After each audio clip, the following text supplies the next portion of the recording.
Yo, what's up guys, hope you guys are doing good. So today we are going to see what if Naruto got harem with Nami and Nico part 1. Hope you will enjoy this video, so before we start please like the video and subscribe to our channel and hit bell notification, it motivates me to upload more fanfics for my lovely audience. So let's get started. Uzumaki Naruto sat by himself on the coast of the elemental nations, just staring out over the ocean. It had been around 100 years since the close of the Fourth Great Shinobi War, and Uzumaki Naruto was bored. Damn it. Nothing has happened around here in like 50 years. Appearing 18 years old, Naruto was dressed in his red sage jacket. Instead of his orange jumpsuit beneath, he had changed his clothing so as to allow himself to vanish into the background more easily. He now wore a dark red short-sleeved shirt tied on his body with white pants with white shinobi sandals. Unable to totally part with the color that had defined him for years, Naruto had an orange sash around his waist. Naruto no longer wore the headband signifying his allegiance to Konohagakure, his home village, for his own reasons. Instead of having the leaf symbol on his forehead protector, he had one custom made to show the kanji of Mount Myoboku, the home of the toads and where he became a sage. Due to the combination of the naturally enhanced life force of the Uzumaki clan and the fact that Naruto had been sealed with perhaps the strongest entity in the known ninja world, the Kyuubi no Yoko, his already potent life force extended his own lifespan due to the boost from the fox. Now, after countless years of being the protector of the elemental nations, he found himself utterly dissatisfied with his current trend of action, or namely the lack thereof. He didn't even have anyone to spend time with. All of his friends and allies from his heyday were dead and gone. There were no challenges anymore. Madara was gone, Akatsuki had crumbled, the Moon's Eye plan had been utterly stopped. Even the system of shinobi that had ruled the lands for years before Naruto's birth was beginning to fall out of practice. There was just nothing to do anymore. He never became Hokage. He simply settled in as a traveling protector of the lands. It wouldn't have worked out anyway. I mean, he was basically damn immortal with his lifespan, and as an immortal being Hokage, that situation would have been troublesome, so he vanished from the limelight. Having someone of such notoriety and strength aligned to one village for however long Naruto's life would last for would have made things tense, especially seeing as how his name was legend among every hidden village. Who knew being damn near immortal was so boring? I guess I can see why Madara took to trying to manipulate his way into ruling the world. There isn't anything else to do, and that's an option that's always on the table. Naruto yawned as the waves crashed into the shoreline. He didn't have any responsibilities, no challenges, nothing really. He could go where he wanted, do what he liked, and the thing about it was that if anyone in the elemental nations did know about him, there wasn't anyone powerful enough to do anything to him. At this point it was like he was just existing without any real purpose. Naruto looked over to the side and saw a harbor full of ships. I've never even been off of this continent. I have no clue what else there is on this planet. Who knows? I'll probably find something else to do for the next 100 years. Nodding to himself, Naruto stood up and began making his way towards the nearest coastal town. Naruto found a merchant's ship that looked undermanned. Walking up to what looked to be the quartermaster by the way he was giving out commands and requests, Naruto tapped the man on the shoulder. Yes lad, what can I do for you? Naruto held back a smirk at the lad remark. Lad? Yeah right, I'm older than you. Naruto grinned. Well, you guys looked kind of swamped and I'm bored. The quartermaster gave Naruto a grateful smile. Thanks lad, but we haven't much to pay you with if you could help us. Naruto looked around. Well, if I could get passage on your ship that would be great. I'd help any way I could the entire voyage. A strange look came on the man's face. Do you happen to know where we're heading lad? Naruto shook his head, grin still in place. Nope. The quartermaster sweat dropped. We plan on leaving the elemental nations altogether. You'll be in unfamiliar lands boy. Naruto's grin grew ever bigger. Even better. I'm definitely going now. It's getting very boring around here for a guy like me. Who knows? Maybe I'll find something to do out there. He closed his eyes and smiled faintly. Yeah, this place hasn't needed me in a while. I think it's time for me to disappear. He opened his eyes and smiled. So where are you going anyway since you aren't kicking me off? The man smirked at Naruto. And who said you're getting on, lad? Life on a ship is hard work. If you're going to be on this ship, you're going to have to work for your keep. He poked Naruto in the chest. What can you contribute to our crew? Naruto returned his smirk and moved past him. Well, we'll see. You can either accept the extra help from someone that would work for simple passage on an understaffed ship, or you can not, and maybe end up making things harder on yourself. A loud laugh came from the side where Naruto saw a man coming towards him and the quartermaster. The man was middle-aged with flecks of gray coming into his brown beard. From the way the quartermaster acted upon seeing him, Naruto assumed that this man was the captain. Walking up to Naruto, he thumped him hard on the shoulder. Well now, you're a strapping young lad. Naruto cursed in his head at yet again being called lad, when he was sure as hell older than everyone else on the ship and then some. Is this boy trying to gain passage on our ship? The quartermaster straightened up. Yes, sir. It seems he was pretty much the only person that we wound up commissioning to return with us to the East Blue. The captain gave a sigh. This final discovered continent sure has some introverted people inhabiting it. You must be pretty hard up for some action around here, kid. Naruto rubbed the back of his head sheepishly. Well, you could say that. So what do you say? Am I in? Can I go with you guys or what? The captain stroked his beard for a moment before slapping Naruto hard on the back. I like your pluck, kid. You're in, but you're going to have to pull your weight around here. Now that that's settled, Quartermaster Gibbs, let's be off. The quartermaster, now identified as Gibbs, sweat dropped. Captain, we're understaffed. Many of the men we came here with have disembarked in order to try and live here. No one is attempting to come aboard with us except for this boy, and that means we can't take to the seas. Naruto blinked. So you're saying that the only thing keeping you all here is the fact that you just don't have enough guys to run the whole ship? Gibbs and the captain blinked. Aye. Naruto grinned and made a cross sign with his index and middle fingers on both hands. Kage Bunshin no Jutsu, Shadow Clone Jutsu. In a puff of smoke there were now 30 Narutos where there once was one. Will this be good enough for you to ship out of here with? Naruto said with a satisfied look on his face.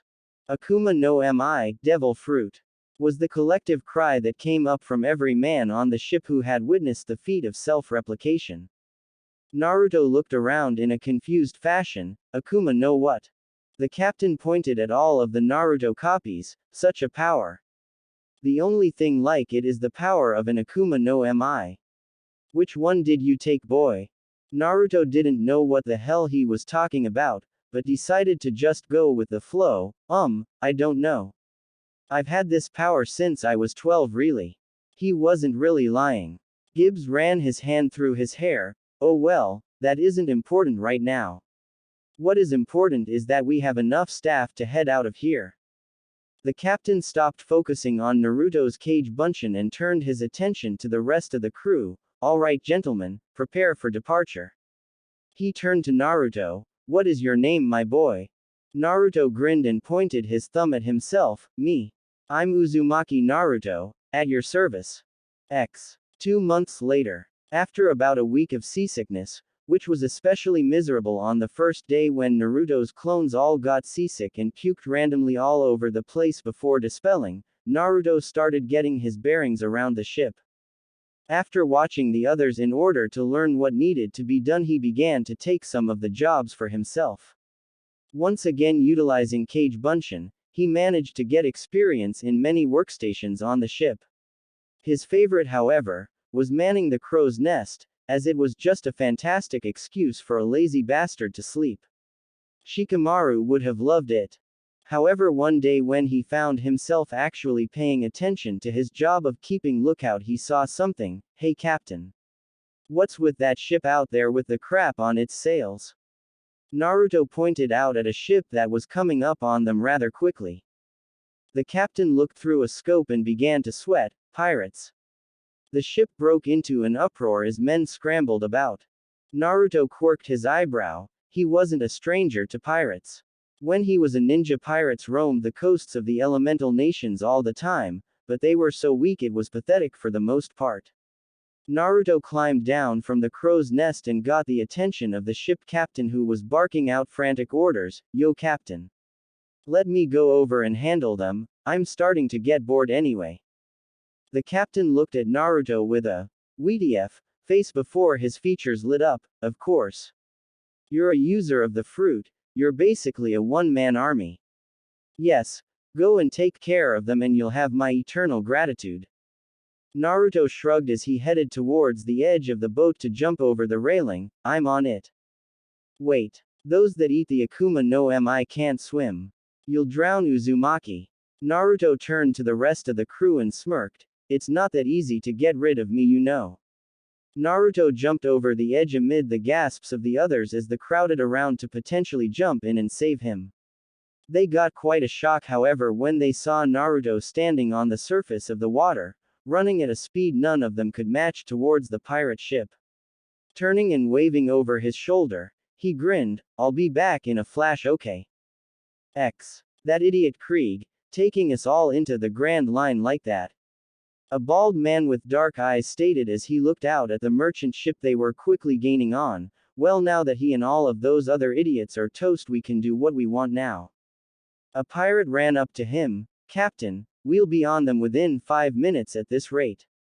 He smirked and rubbed his hands together. Good. Tell the men to get ready to board. We'll be getting quite a haul tonight. Yeah, you guys need it too. Your rations are total shit. Where's the ramen?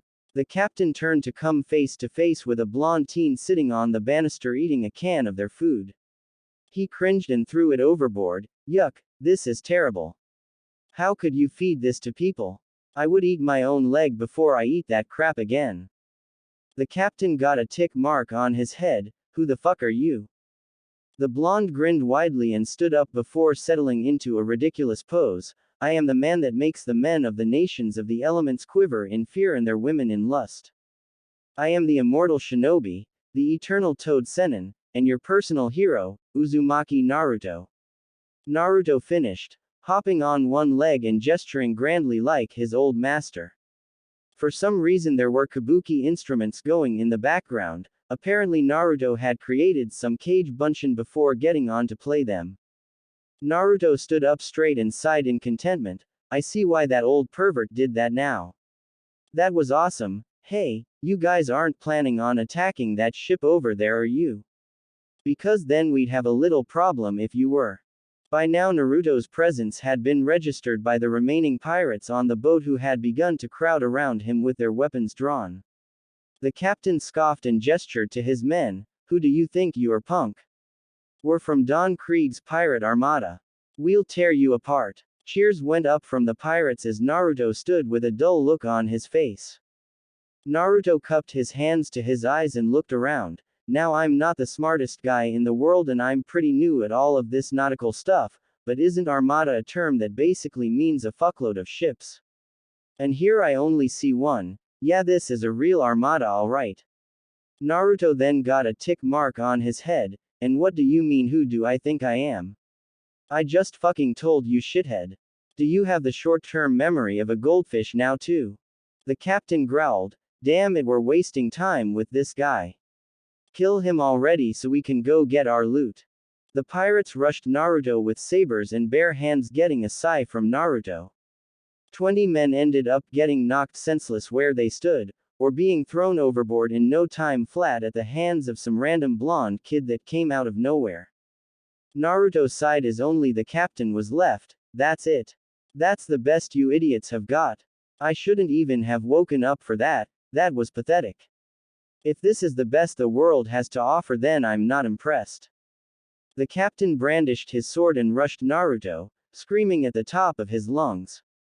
Naruto lifted his leg out to the side and kicked his in the chest. The pirate was as if he ran directly into a metal pole rooted into a brick wall and dropped to the ground accordingly. Naruto grumbled to himself as he made a mass of cage bunshin and ordered them to go get rope. I should have stayed home for this.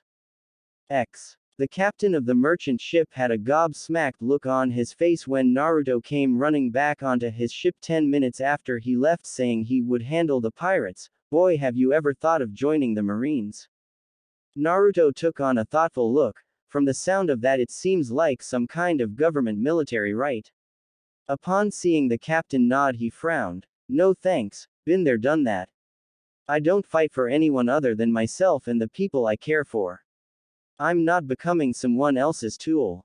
He thumbed over his shoulder at the pirate ship. What should I do with them?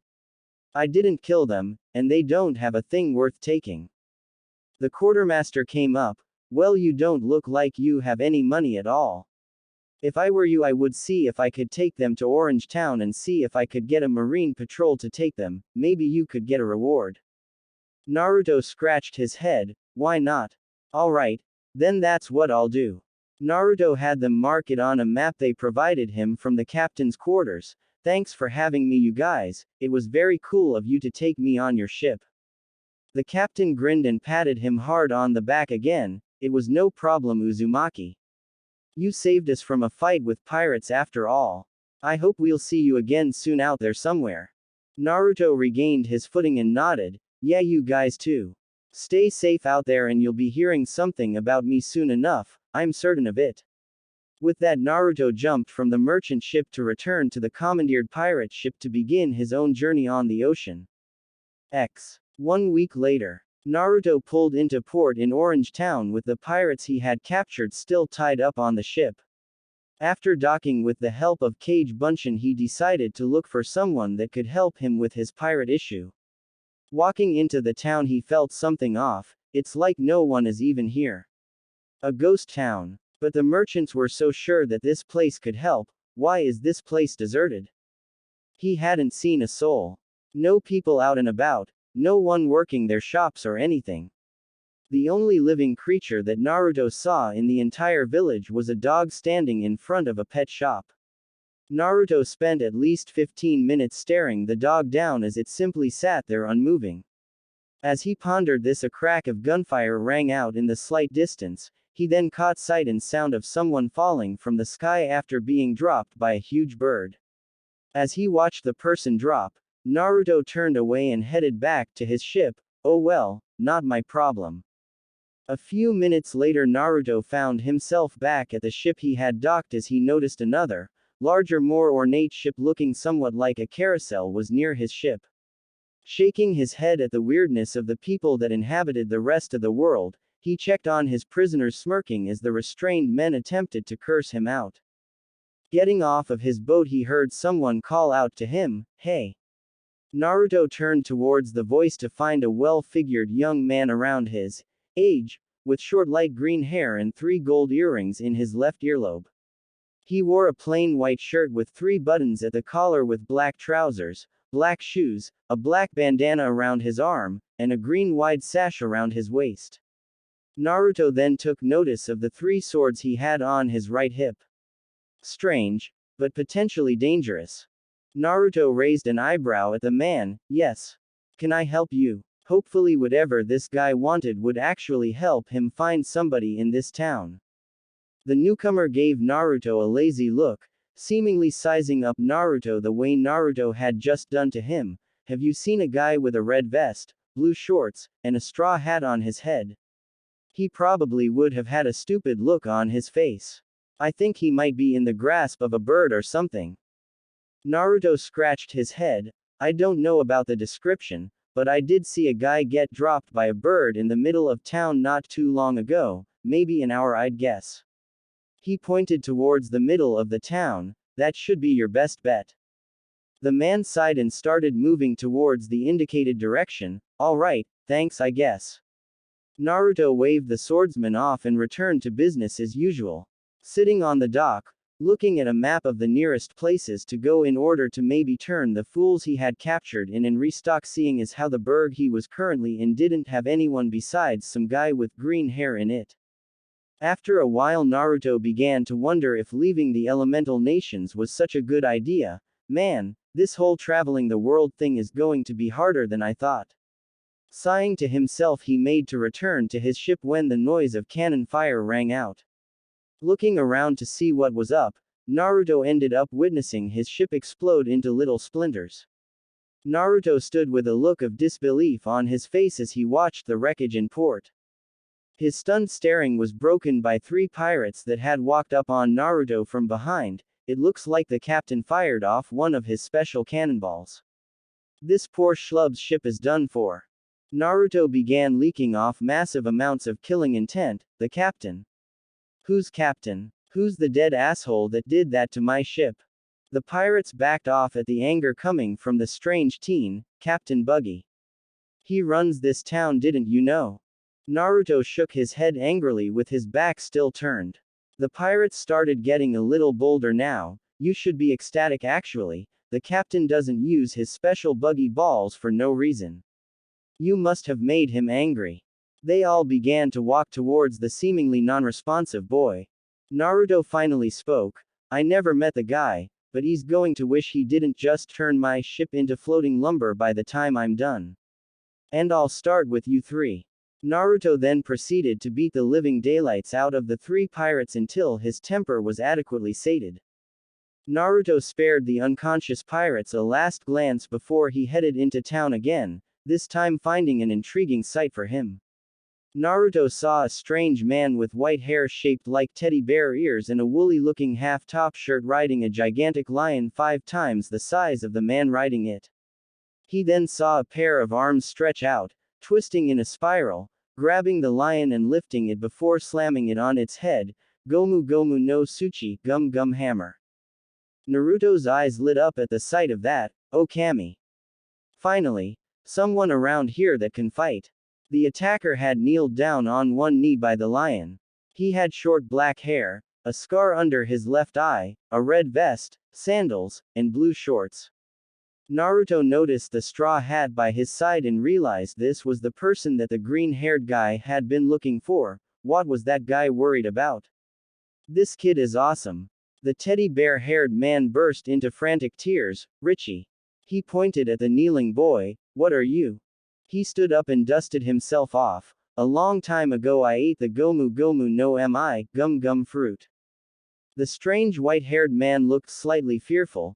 Gomu Gomu no Mi, could it be that you have gained this ability from eating an Akuma no Mi just like Captain Buggy? He started sweating. Okay, I'll give you everything that you want. And I'll apologize. Sorry. The rubbery boy had a dark shade over his eyes. I don't need an apology because it won't bring back Shushu's treasure. And you? He then stared up at the lion tamer with angry eyes. I came to get payback from you. He stretched his arm out and grabbed him by the collar before reeling him in, ignoring his cries for mercy. Have a taste of your own medicine. He then cracked the man in the face ridiculously hard, sending him to the ground in an unconscious heap. Naruto's eyes were now sparkling at the sight of the strange boy effortlessly destroying the 2 enemies. That was awesome. I haven't seen anyone stretch like that since I was a kid, and the guy that could was an ass clown. This kid is the real deal. Naruto ran up to the boy who had picked something up from the lion. Yo. That was great. By far the most entertaining thing I've seen all day. The boy blinked before giving Naruto a stupid grin that looked somewhat familiar to him. Thanks. Who are you again?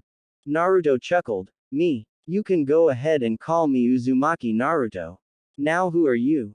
The boy thumbed himself in the chest. I'm Monkey D. Luffy. And I'm going to be king of the pirates. Naruto sweat dropped. Now what about how this guy just stated that is giving me deja vu? Naruto shook it off as another question arose. Wait. Pirates have a king. Never mind that. Anyway, that fight was awesome. I was flipping out when you slammed that lion on the ground like a dead fish. Very impressive. Luffy wiped his nose bashfully. Oh, that was nothing.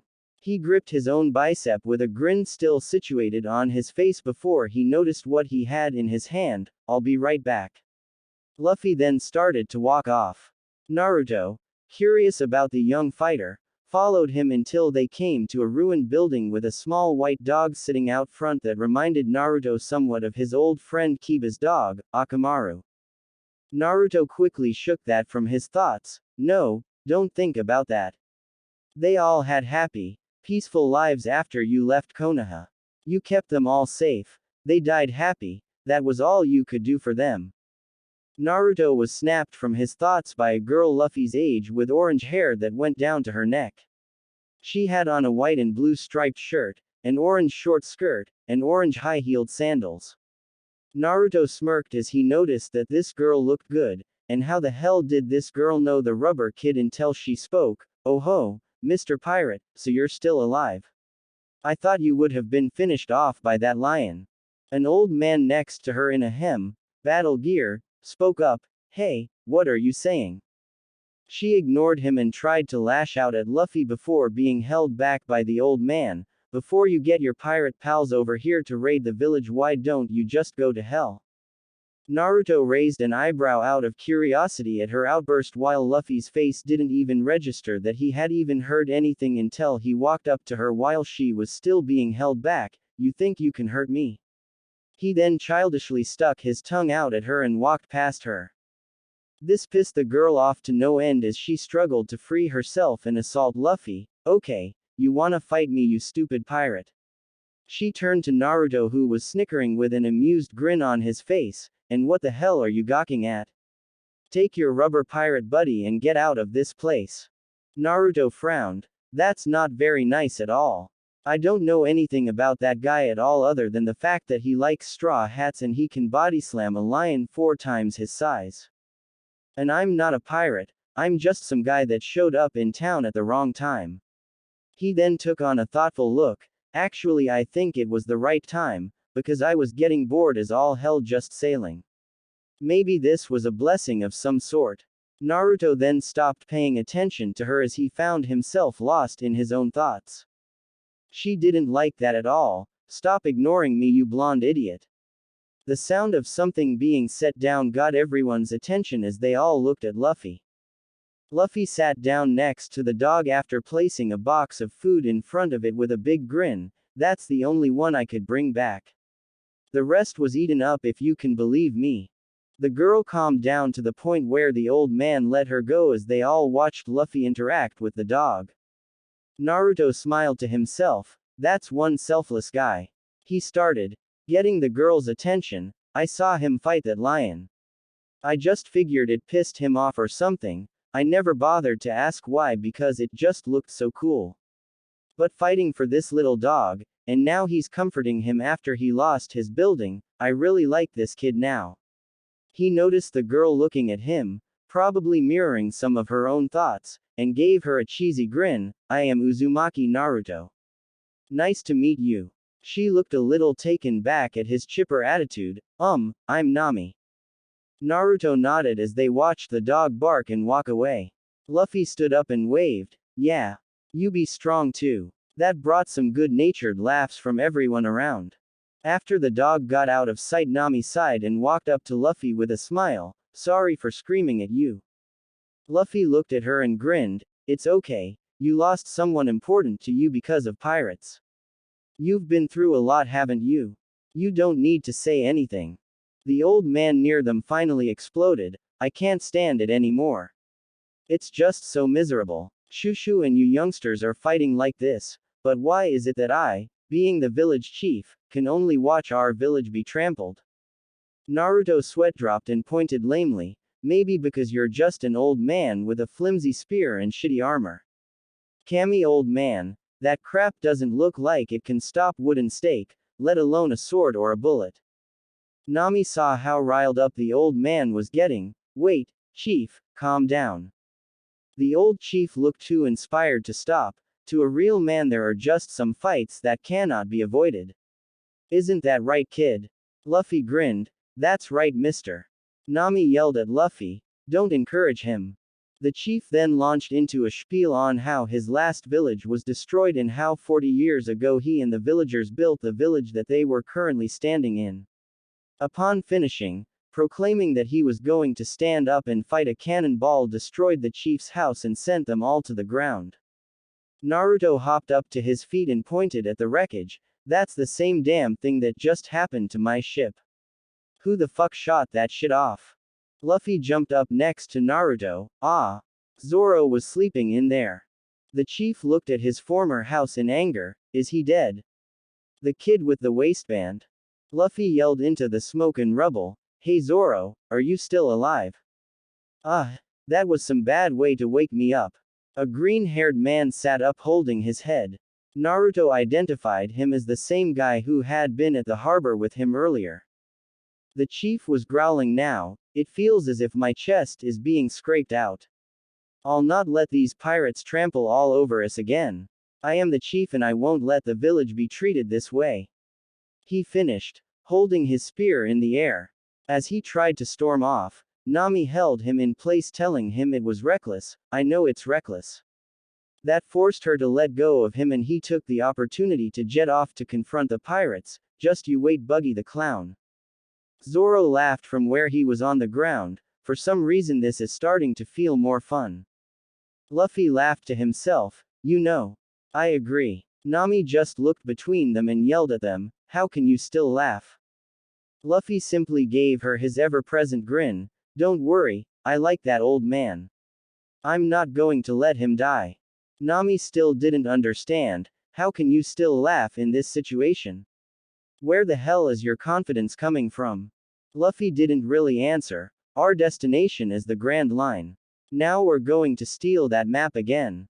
He extended a hand to Nami. Will you join us? You need the map too, don't you?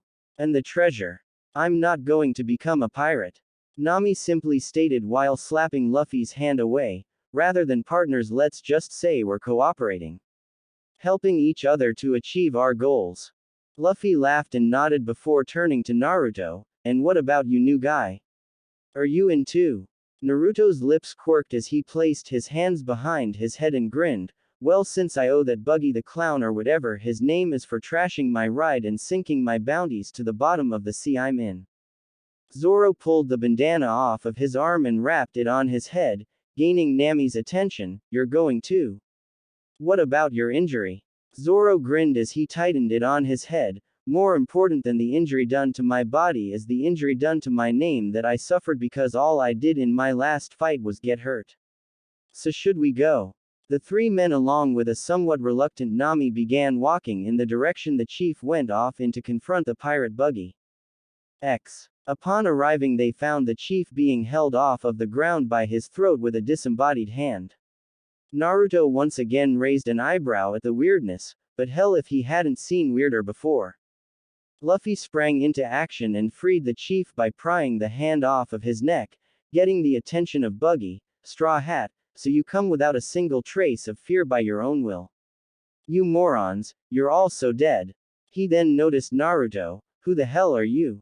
Naruto looked at Buggy. He had a red and white striped short-sleeved shirt, white gloves, a sash around his waist, and a pair of loose aqua-colored pants that reached his calves and showed his striped socks and pointy shoes. He had a fur-lined captain's coat and an orange captain hat on his head.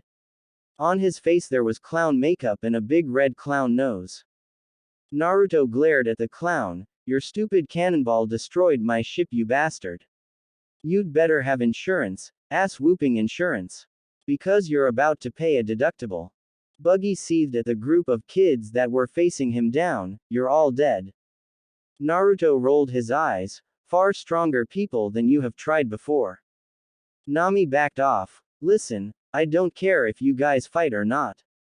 I'm just here for the map and the treasure. Zoro sighed. Yeah, I know. The chief stood up from the ground. What did all of you come back for? You four just stay out of this. This is my fight. I'm the one who must protect this village. Don't interfere. Luffy then proceeded to smash him in the back of the head with the palm of his hand, rendering him unconscious. Naruto sighed in relief. Thanks for that, rubber boy. I'm all for fighting your own battles and all, but that was getting overbearing. He was starting to remind me of somebody, and not a good somebody. Nami wasn't as understanding. You idiot. What the hell did you do that to the chief for? Luffy grinned. Because he would just get in the way. Naruto returned his grin with one of his own. He knew there was a reason he liked this kid. Zoro agreed with his captain, that was smart thinking. If you had left him alone, without a doubt he would have recklessly charged. It's safer for him to be unconscious. Nami yelled at the rubber boy, stop doing unnecessary things.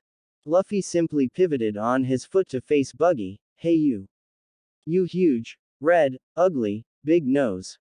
The entire pirate crew of Buggy went eerily silent until their captain screamed. Fire the Buggy special cannonball. Fire. Naruto lowered himself to prepare to rush their position. Oh like hell, I'm letting you shoot another of those damn things off. The others were preparing to move out of the way except Luffy. Nami and Zoro tried to pull him from his spot. Oi. Are you trying to get yourself killed, you idiot? Move, Luffy. Luffy had a confident grin on his face. Do you think that because of a cannonball I'll move a single inch? Luffy waited the cannonball out before inhaling a ton of air sharply. Gomu Gomu no Fusen, gum gum balloon. Luffy's body swelled up to a massive size as the ball bounced against his stomach. Much to the shock and horror of Buggy's crew, he fired it back off of the rebound and annihilated the building they had set the cannon on. Naruto grinned widely as Zoro complained that Luffy should have just said he was going to do that. I don't think I'm ever going to get sick of seeing him do stuff like that. Seriously, this stuff is classic. Nami yelled in disbelief, what the hell are you?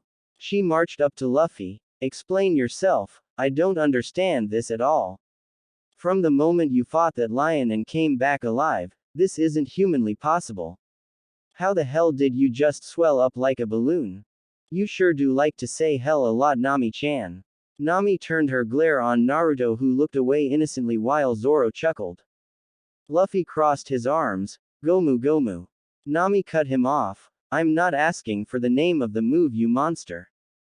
The smoke cleared to reveal Buggy standing with two of his crewmen as human shields to protect him from the blast. You're chatting around making a lot of noise, like you're not scared. I'm so mad words fail me. A man that had hidden himself behind the lion of the Leontamer pirate dropped the giant cat and dusted his hands off. He was a skinny-looking man with a dark green hairstyle that covered half of his face. The lower half of his face was mostly covered by a white and blue checker pattern scarf. He had a purple sleeveless coat that went down to his knees and white pants held up by a light blue sash. Much to the Leontamer's panic, he tossed the still-alive lion aside until he saw Luffy in front of him, Captain Buggy. Be careful, he's the one I tried to tell you about. He's a rubberman. Nami looked at Luffy, rubberman. Luffy stretched his own cheeks widely, yep, want to see. Buggy looked at the man, Moji, why didn't you tell me that sooner? He picked him up and threw him at Luffy, Naruto, Nami, and Zoro. Moji screamed as he flew through the air, get out of the way. Naruto scoffed and stepped directly in his path of flight, you get out of the way. Naruto threw a roundhouse kick that caught him right in the face and tossed him aside. Now can we please get on with the fight already?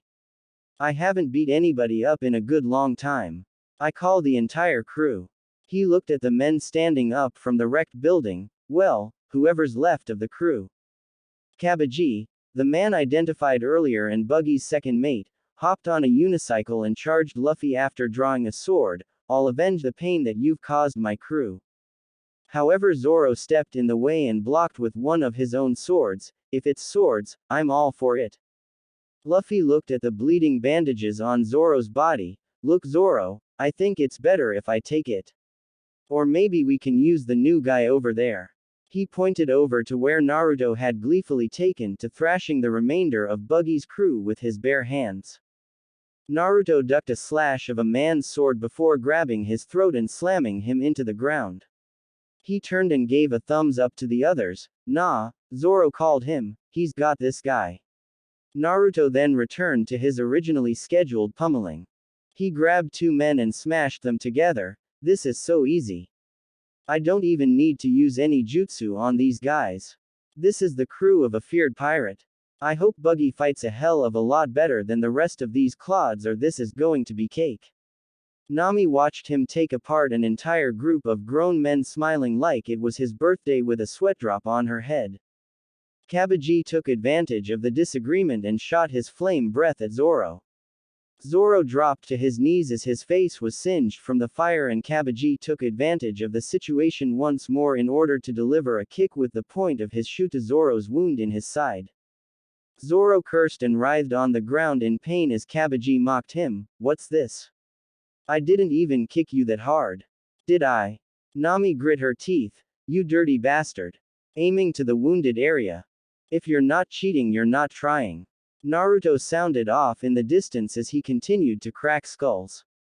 Kabiji stabbed his sword into the ground and released a blast of smoke. Zoro held his swords up. "It's just a cloud of dust, a stupid trick." On cue, Kabiji emerged from the smoke and slashed at Zoro, who blocked with two of his swords.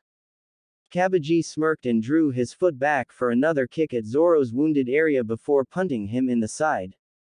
Zoro rolled over and cried out in pain. "What's this?" A grown man rolling around and crying is absolutely pathetic to watch. You were a troublesome bunch at the start, but making an enemy of Buggy and his pirate fleet was a grave mistake. Dai Roronoa Zoro. Nami looked at Luffy, who was simply watching the fight. Fighting with that injury was too much from the start. "Why are you watching all silent and stone-faced? That guy's going to die." Zoro simply swatted him away when he got too close. "What an annoying guy. Do you really find tearing at my wound that much fun?" Zoro then proceeded to cut himself along his wound, much to the horror of everyone around.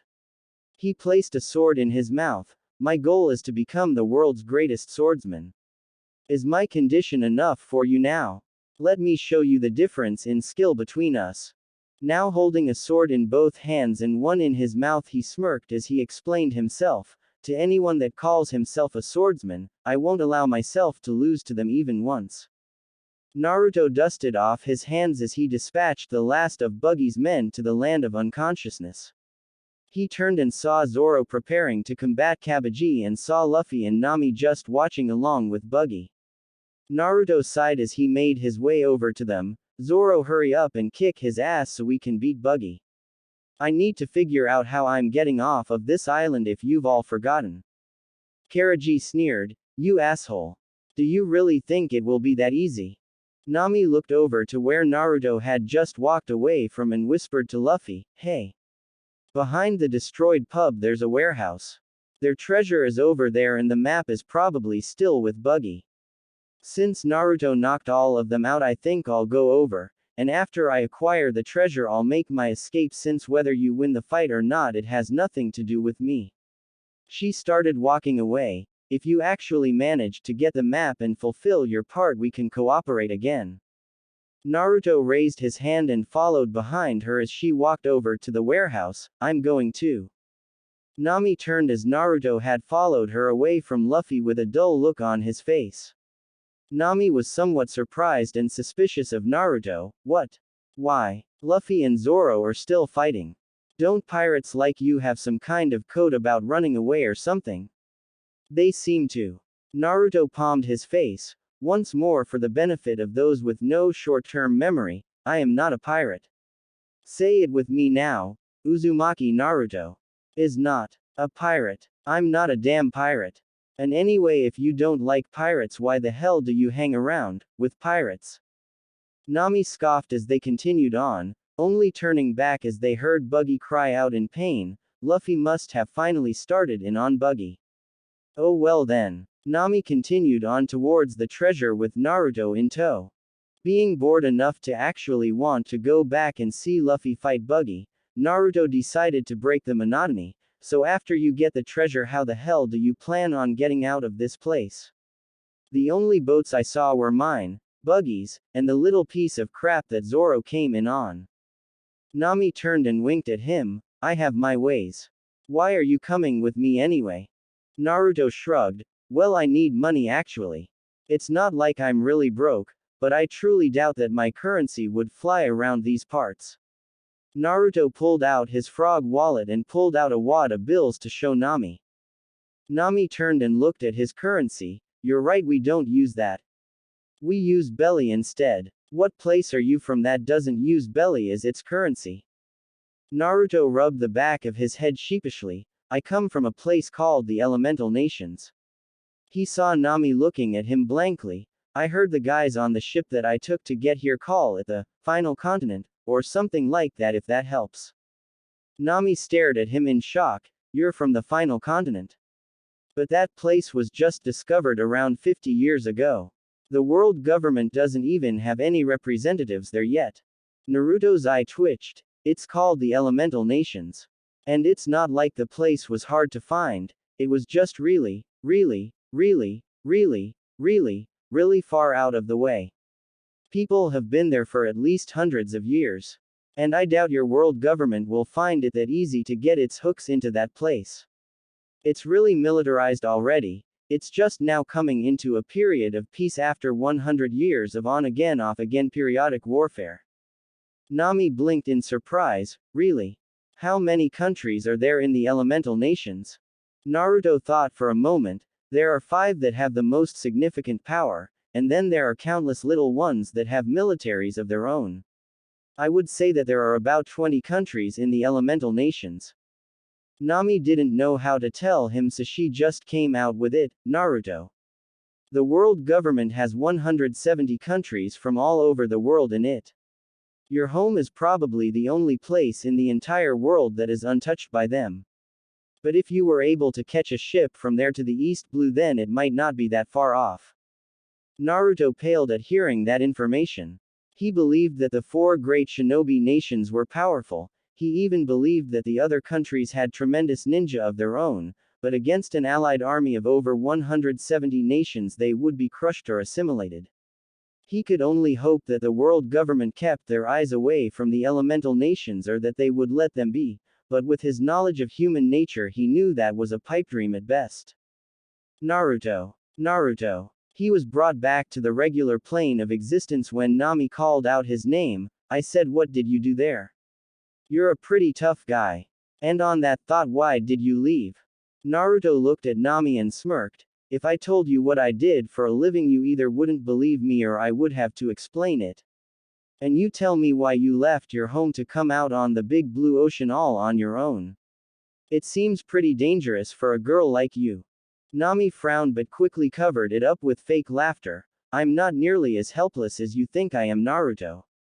Naruto chuckled. I'm sure you're not, Nami-chan. I think we're here. Suddenly an explosion rang out behind them, signifying a house coming down. Luffy soon burst out of the debris. Wow, Luffy and Buggy are really duking it out, huh? Nami simply stared at them. How is it possible for such a fight to be taking place? I feel like I'm dreaming.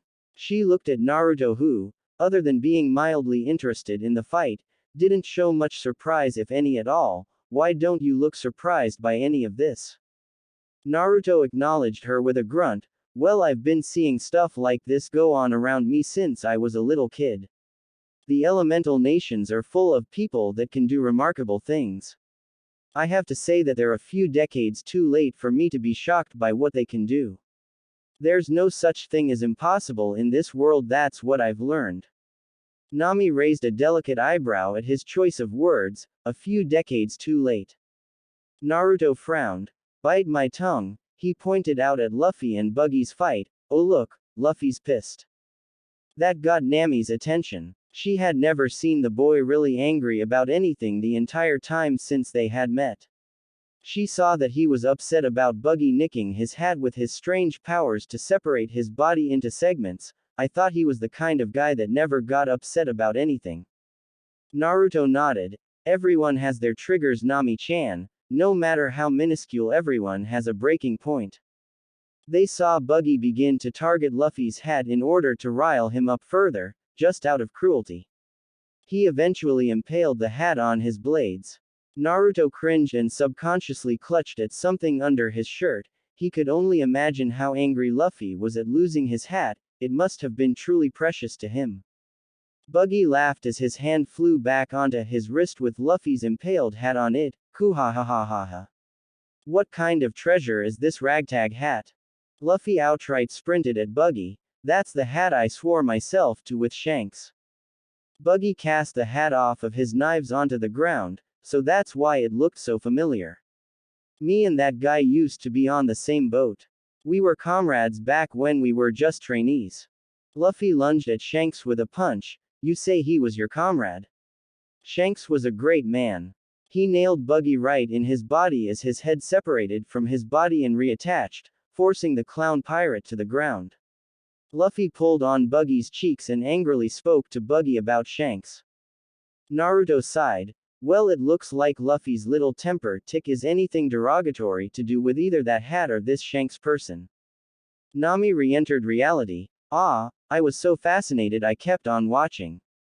I've got to get that treasure and get away. Naruto motioned towards the warehouse. I'm right behind you. When Nami turned to look at him, he shrugged again. What? I'm bored and Luffy is fighting the only entertainment in town. Following you while you hoard all of this clown's loot could be entertaining, therefore I'm going with you. Naruto followed the girl and kicked open the door of the warehouse, gesturing inside for her to enter, mostly so he could adequately see what she was working with from behind. Not bad at all, he had to admit. Nami squealed loudly as she began hoarding everything she could into a sack.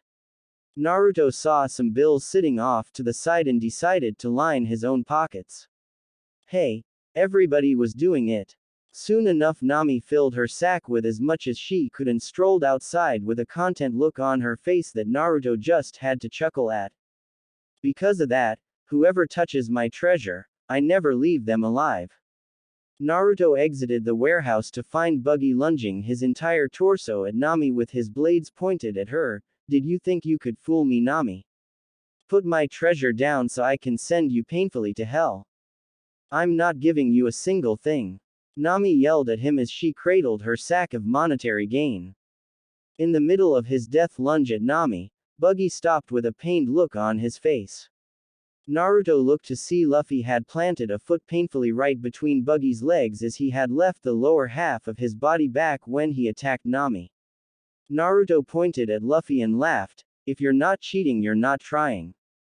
As Buggy's top half fell to the ground, Naruto cocked his fist back and plowed into Buggy's face, sending him flying back at Luffy. Don't try to kill girls that aren't hurting you, Buggy, that's not very honorable.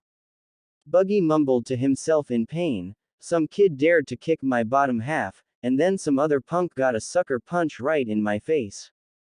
Naruto looked at Luffy as the two nodded to each other. He then turned to Nami and tried to escort her away. Nami, let's get you out of here. As long as you have that treasure around here, you're going to get chased by that lunatic. Let's drop it and get you out of here. Nami clutched the bag tightly. Why should I put my treasure down and run? I don't want to. Buggy growled from the ground. Your treasure? Nami nodded. Of course.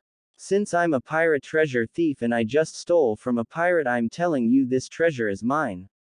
Naruto sweat dropped. You know, pirates are known to steal from other pirates too when the opportunity arises. How are you yourself not a pirate again? Buggy flipped out from the ground where he lay. What kind of dumb shit is that? Do you think that if you steal it, it's yours? How the hell were you brought up?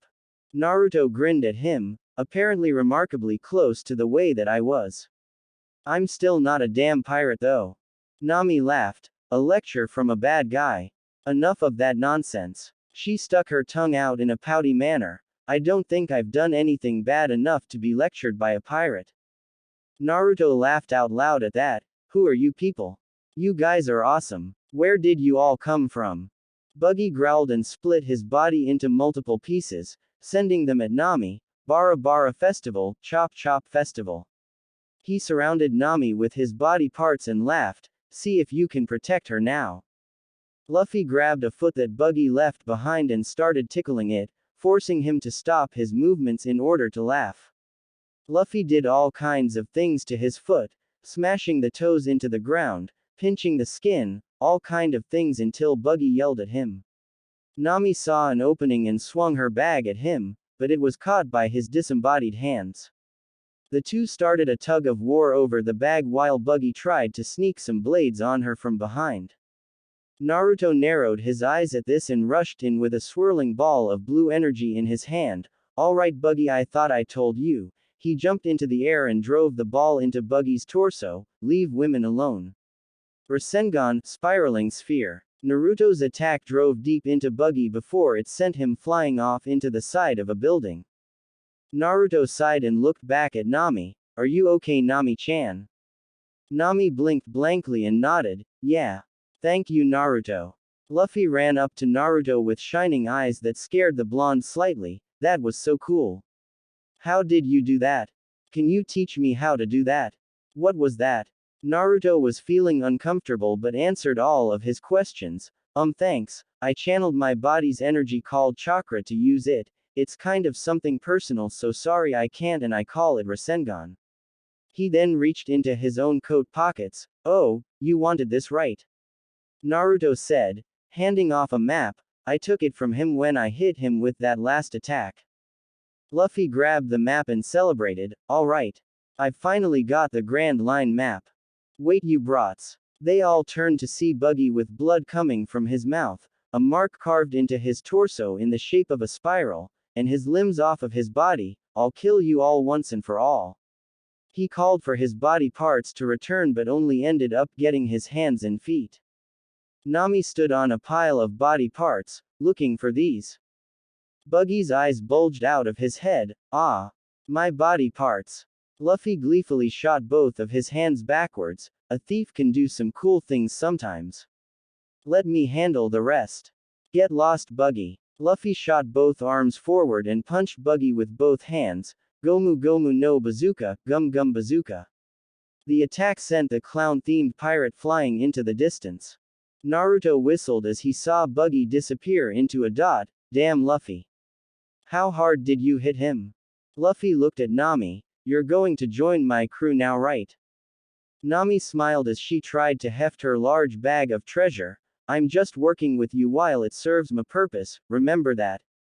I'll do it for now because it seems like I'll make quite a bit of cash with you guys. She rubbed the bag to her cheek affectionately. This much treasure should be worth at least 10 million belly. Buggy said that all of his stuff was high quality. Naruto walked around and observed the damage to the village as Nami and Luffy spoke about the treasure. Naruto smirked at all of the wrecked buildings. It looks like I'm going to be doing a lot of collateral damage again. Oh well, 100 years was far too long to go without causing catastrophic property damage. Naruto walked over to Zoro and sweat dropped as he heard the man snoring. Naruto kicked Zoro to awaken him. Oi, wake up. The fights are over. You and Luffy won. Zoro stirred and looked up at the blonde. Did he get the map? Naruto nodded. Yeah, Nami also stole a ludicrous amount of treasure from Buggy and Luffy sent him flying. You should have seen it, it was hilarious. Zoro grunted. I don't think I can stand yet. Naruto rolled his eyes and hefted the man up on his back. Don't bleed all over my coat. Let's go. Luffy was over by the still fallen chief of the village. Naruto turned and saw a mass of villagers coming, his danger senses tingling. Oh crap, I don't like this at all. What happened here? It's definitely the work of those pirates. Luffy raised his hand. Hey, I did that to the chief. Naruto palmed his face. Why would you tell them that, Luffy? There was no need whatsoever for them to know that. Nami glared at him. Why did you tell them that kind of thing on purpose? Luffy was confused. You guys saw me do it, right? Naruto walked over to them with Zoro on his back. Luffy means well, but he just does not have the brain capacity for more complex thoughts other than, Luffy smash.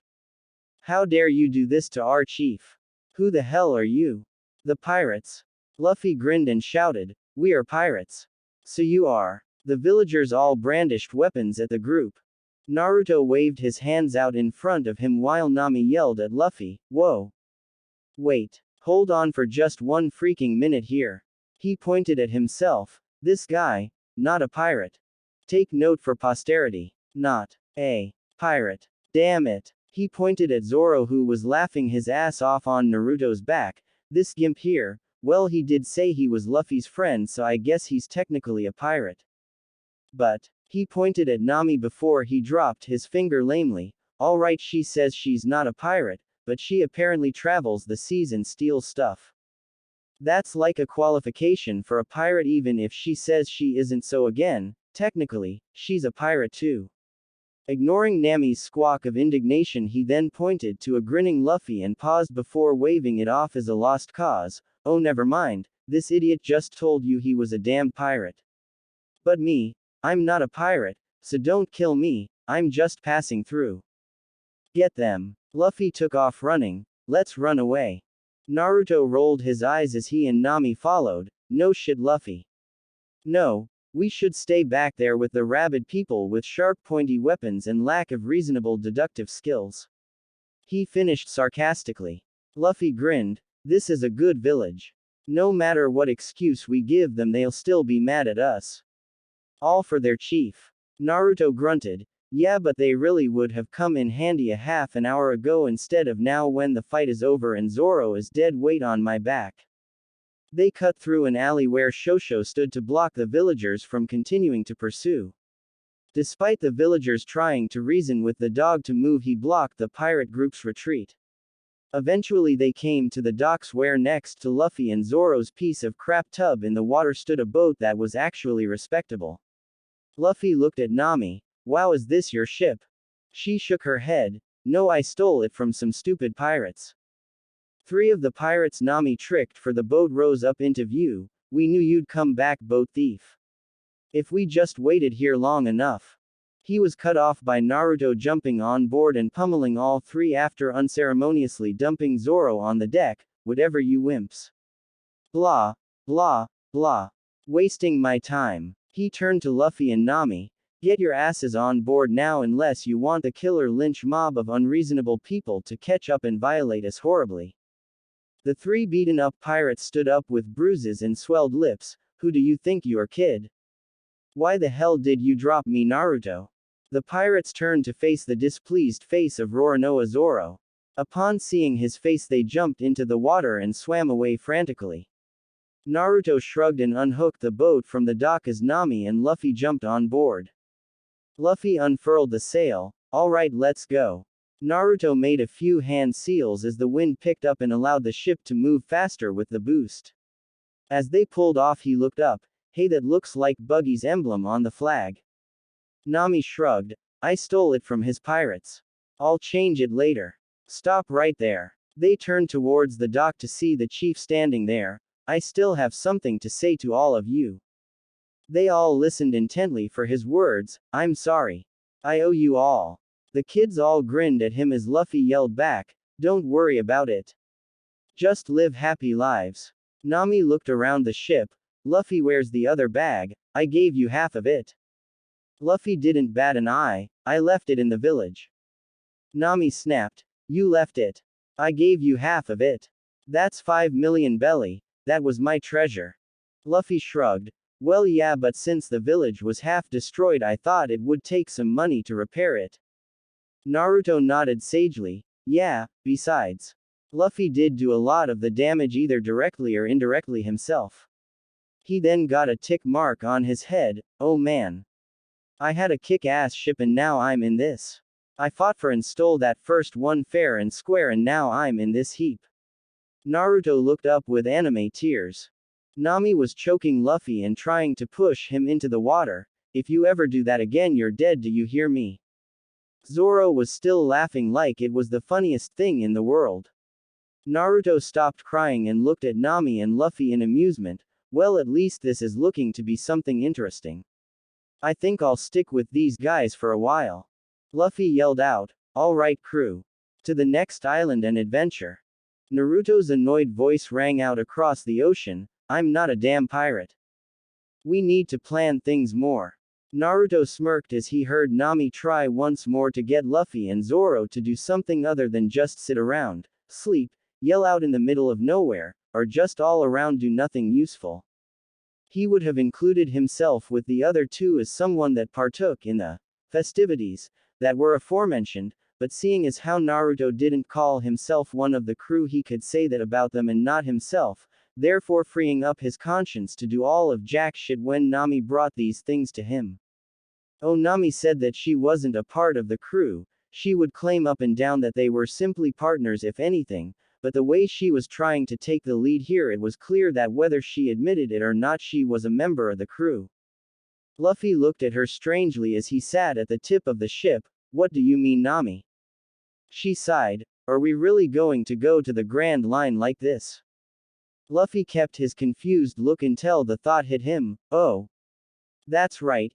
Even though Uncle Cabbage gave us plenty of fruits, we don't have any meat on this ship. Naruto snickered as Nami yelled that it wasn't about the food supplies.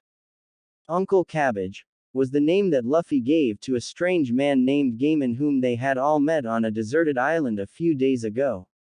Naruto got a good 8 silent chuckles off of the man's appearance, a man with a massive green afro and a body compressed into a treasure chest, but he really felt for the guy when he heard his story. Anyway, after they had befriended Gaimon, or Uncle Cabbage, he had allowed them to take some fruits from the island in order to stay alive while at sea. Naruto had to admit though that Luffy had a point. He wanted some meat too. What he wouldn't give for some miso ramen at the moment. Anyway, Naruto had tuned out their conversation as he was sure he would hear it again and again before he was done traveling with these guys. He thought more towards what he thought about these people. Luffy was, well, Luffy. Naruto would go out on a limb and call Luffy stupid, but he would just be calling a past version of himself stupid in the process. Although he would swear to himself that he was never as thick in the head as Luffy was. Naruto would call himself ignorant. Luffy was just dumb. Dumb, but Naruto liked the guy. He was simple, not unpredictable or unstable. You knew what you were going to get with Luffy, and that's just how he wanted it. He was straightforward, friendly, oddly charismatic, and absurdly strong, stronger than anyone else Naruto had met thus far anyway. He reminded Naruto a lot of himself actually. Zoro was lazy as all hell. Not as lazy as Naruto's old buddy Shikamaru, as when he wasn't found sleeping he found Zoro training with weights. However, it was evident that the swordsman liked to multitask as he had found him lifting weights and sleeping at the same time. That kind of thing eerily reminded him of Rock Lee back when he was in Konoha. Other than that, Zoro was a pretty nice guy. He liked to drink as far as Naruto could tell, as he had heard him mumbling about a lack of sake on the ship since leaving Orange Town, and that wasn't a bad thing either. He had an intimidating outer appearance at first, but Naruto found him to be a very nice guy, also very loyal, as he told Naruto that prior to swearing allegiance to Luffy he hunted pirates. Naruto figured that he had one hell of a goal, to be the greatest swordsman in the world. Naruto knew some pretty amazing sword users in his day, but after beginning to realize just how big the world was when he looked at one of Nami's maps and didn't even see the elemental nations on it, he started to realize that Zoro had one hell of a climb ahead of him. Nami was kind of strange to Naruto. She was definitely hiding something as far as he could see. On one hand, she claimed she wasn't a part of the crew and tried to identify their relationship as business partners or even an alliance, but she took an active interest in their well-being, even his, and he wasn't even a part of the crew himself. She tried to make the others realize what a big deal their journey was and how much danger they really could have been in at certain times. It took a little prying and pestering, but eventually he was able to ascertain Nami's dream in life. She wanted to draw a complete map of the world, and Naruto promised her that he would help her with that by taking her to the elemental nations, to make her one of the few people that have actually been able to mark it accurately on any maps. This drew a blush from the girl that elicited a laugh from the blonde immortal. While he was lost in thought, he found that they had landed somewhere. What? He looked around at the island they had stopped at and yawned. Where are we? Somewhere that actually has a town this time. Nami nodded. Yep, we followed the map and it says that there's a village on this island, so let's get going. Naruto nodded and smacked the sleeping Zoro to wake him up. Wake up, sword boy. We're going into town. Zoro yawned and jumped off of the boat. It's been a while since I've stood on solid land. Naruto fought the urge to roll his eyes. It wouldn't have been so long, but your ass is always asleep. Zoro waved him off. By the way, I've just noticed. He pointed up at a ridge. What are those guys doing there? There were three little kids and a teenager staring at them. The three kids had hair that looked respectively like an onion, a carrot, and a pepper. The teen had a long nose, black curly hair that was covered by a yellow plaid bandana with goggles over them. He also had on brown overalls and a white sash. Upon being discovered, the little kids ran away, leaving the teen by himself. He shouted at them telling them to come back, but they were long gone. Turning back to the recently landed group, he took up an easy stance. I am the great pirate fleet leader, Usopp, who is in charge of security in this village. I'm also known as Captain Usopp. He took on a confident look. It's best if you don't try to attack this village, because my 80 million men will destroy you. Naruto's mouth quirked in amusement. If you have 80 million people on this little island, then you should be trying to get your own ass out of here instead of trying to keep us out. I call bullshit. Usopp panicked. Wah, I've been found out. Nami sweat dropped. It didn't help that you just told us. Usopp despaired even more. Arg. I can't believe I said that. Luffy seemed pretty entertained by this guy. You're pretty funny, you know that. Usopp straightened up at that. Hey, don't underestimate me. I am a man with high self-esteem. Everyone calls me the Honorable Usopp. Naruto rolled his eyes. Sure they do. He moved past Luffy's crew and Usopp. Where did those kids go? Did they run back to their town? I'm hungry. Does this place have ramen by any chance? No. Naruto had tears in his eyes as he read the menu at a small tavern in Syrup Village. No ramen. How can there be no ramen anywhere? This isn't funny anymore. I need my fix. He was for the most part ignored as Usopp told them about where they could get a ship. Naruto perked up. Oh, so that's what you guys ended up talking about back on the boat. Luffy grinned at him. Yep. Every pirate crew needs an awesome pirate ship. And with us on it, it has to be the coolest ship on the seas. Naruto sighed and cracked a small smile at Luffy's enthusiasm. He may not be very smart, but damn if the guy wasn't enthusiastic, so that's the plan for you guys. You're going to go and hit up that mansion this guy is telling us about and see if you can get a ship. Usopp nodded. It's the only place in the village you can get a ship. It's not very big, but it's not really small either. It belongs to the owner of the mansion on the hill. But she's really a sick young girl that's always bedridden. Nami looked stunned. She's sick. Then how is she the owner? Luffy and Zoro weren't even listening at this point as they both wanted more meat and sake, respectively. Usopp 10 explained how the girl living in the mansion was left everything by her parents when they died of sicknesses of their own, and how she was actually very lonely. Nami sighed after hearing the story. Alright, never mind, we'll go searching for a ship somewhere else then. Naruto grinned at her. Nami-chan. For someone not on the crew, or so she says, you sure don't act like it. Nami glared at him. And what am I supposed to act like then? A lazy ass like you. A nod and smirk was her answer. That's precisely what you should act like.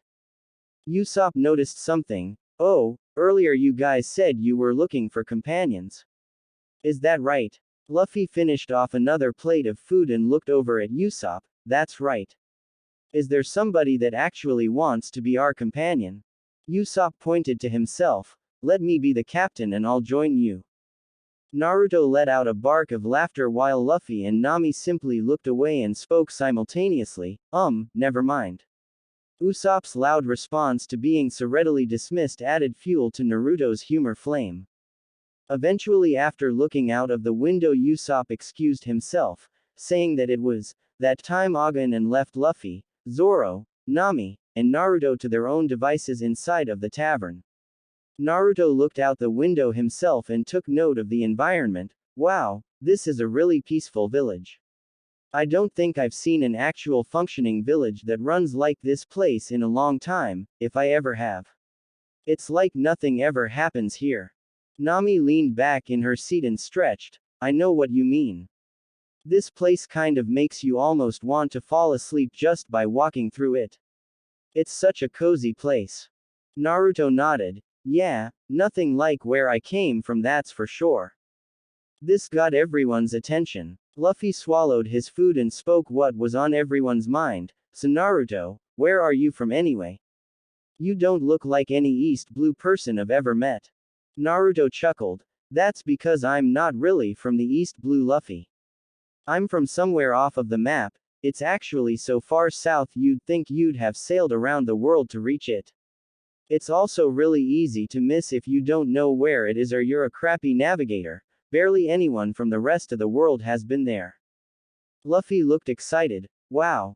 This place sounds really mysterious. He then registered that Naruto said far south, you're from the South Pole. Naruto face faulted but picked him up with a smile, shaking his head. Honestly, now that I think about it, it is a pretty weird place, but being out here and seeing some of the stuff I have so far, it's not that much stranger than being out on the ocean. But my village, it was actually pretty big. There were tons of people in it and they were all busy all of the time. Our military was pretty much the most important job in the village. The most respected, influential, and powerful people were a part of our military. Zoro looked at Naruto. So you had Marines stationed there? Naruto laughed. Oh no, not at all.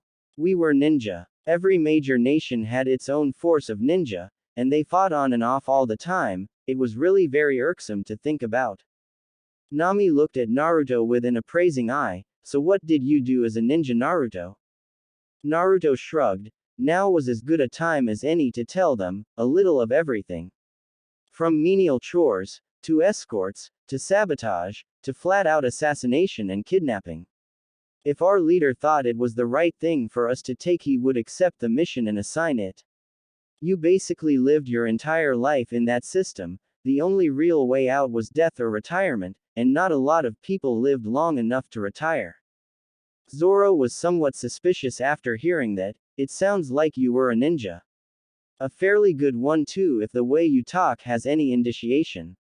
Naruto nodded. So how did you end up getting out of there?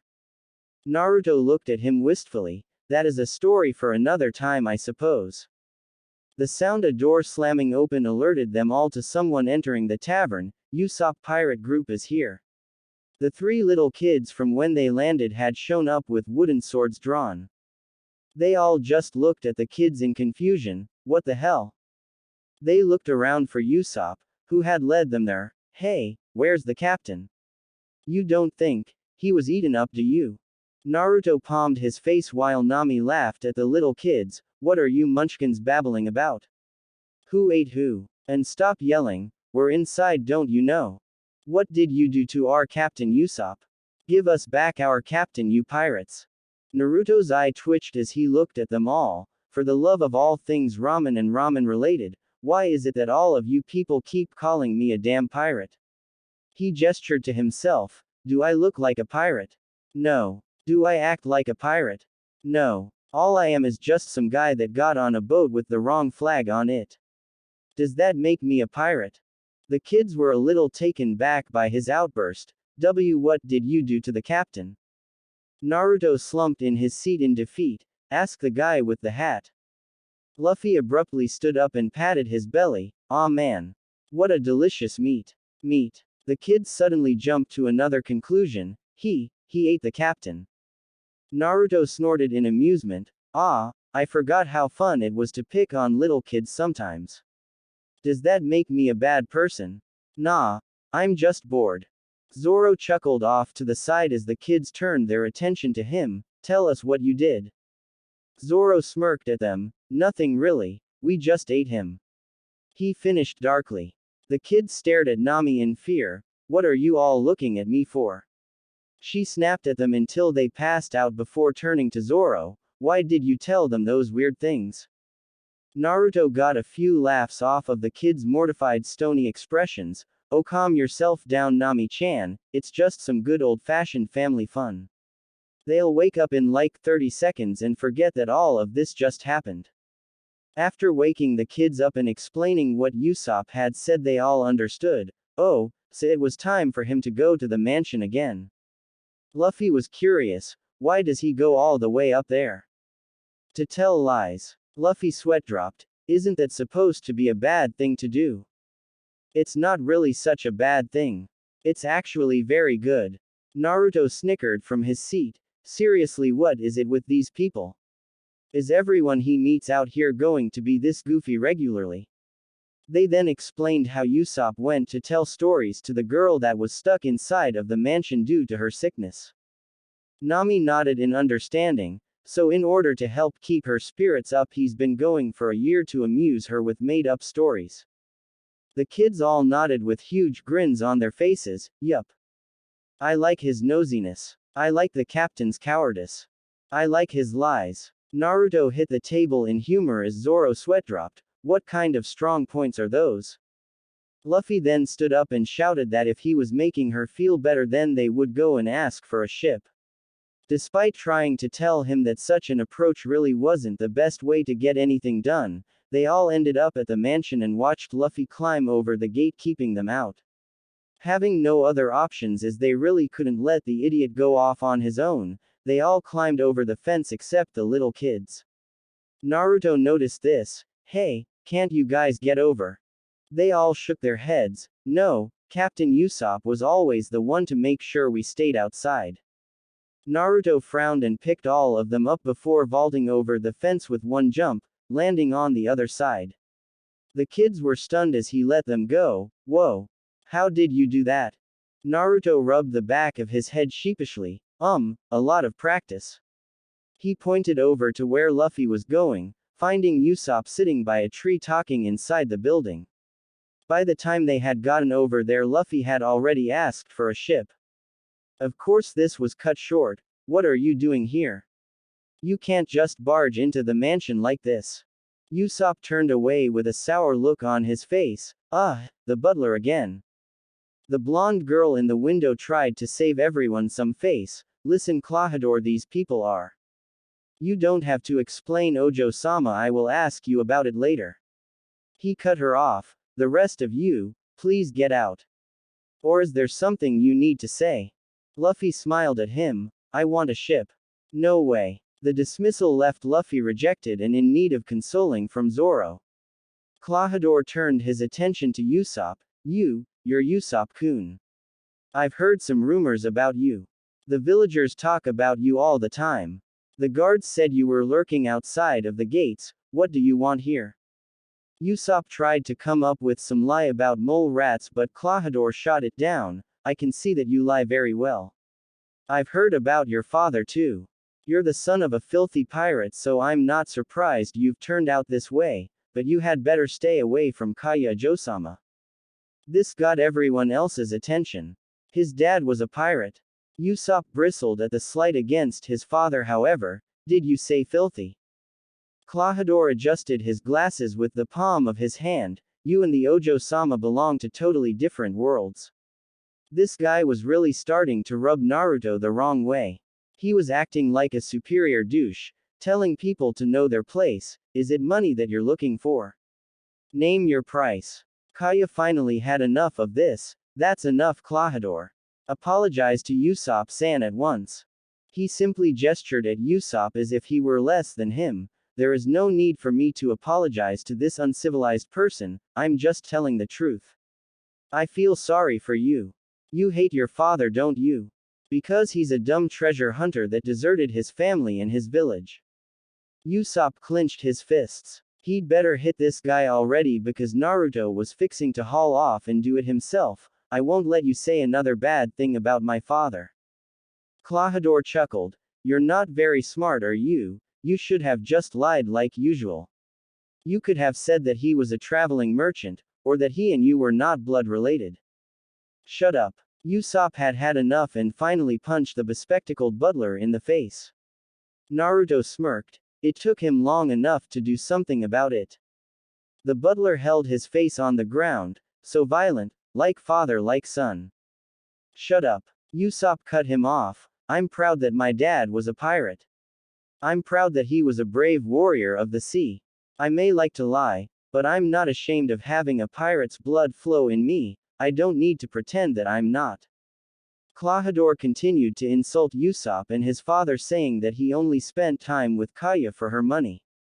Naruto had tuned out the conversation at this point and started focusing on Klahadore. This guy wasn't just some random butler. No butler would take a punch like that and keep running their mouth. Hell, most butlers would have stopped speaking after the first time their master told them to stop. The way the guy adjusted his glasses, that was totally weird, such an unnecessary gesture to use the palm instead of the fingers. He stopped pondering as he heard Usopp say he was never coming back. That was a lie. There was no way he was going to just leave that girl alone with that asshole of a butler by herself. Luffy was being held back by Zoro from going over and cleaning the guy's clock until he yelled for everyone to get out. After some apprehension, they all left the premises except for Naruto, who simply stood in place and stared at Klahadore. The butler adjusted his glasses once more, getting a small tick from Naruto's eyes as he watched him do it. I told you and your ragamuffin friends to vacate the area. Naruto simply didn't respond and stayed staring, the two as still as statues. He finally turned and walked away. Don't ever speak to me like that ever again. I'm not Usopp and I'm not Luffy. I have absolutely no problems showing you your place. I've seen things that you couldn't even imagine, and I've done things that you couldn't even comprehend. I'm not some random hood. You'd best keep that in mind, Klahadore, understood? Naruto didn't let him answer as he jumped back over the gate and left. Something about that Klahadore just pissed him off. Maybe it was the casual dismissal of people he viewed under him. Maybe it was the way he walked as if he were better than him. Yeah, right. He's better than Naruto. He's a damn butler.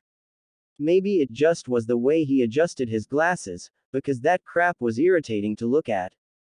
Naruto was broken from his personal thoughts once more as he spied an odd sight coming his way. A man in a long blue coat, blue hat, heart-shaped sunglasses and a strange beard that was actually a mushroom at closer glance was walking backwards down the road.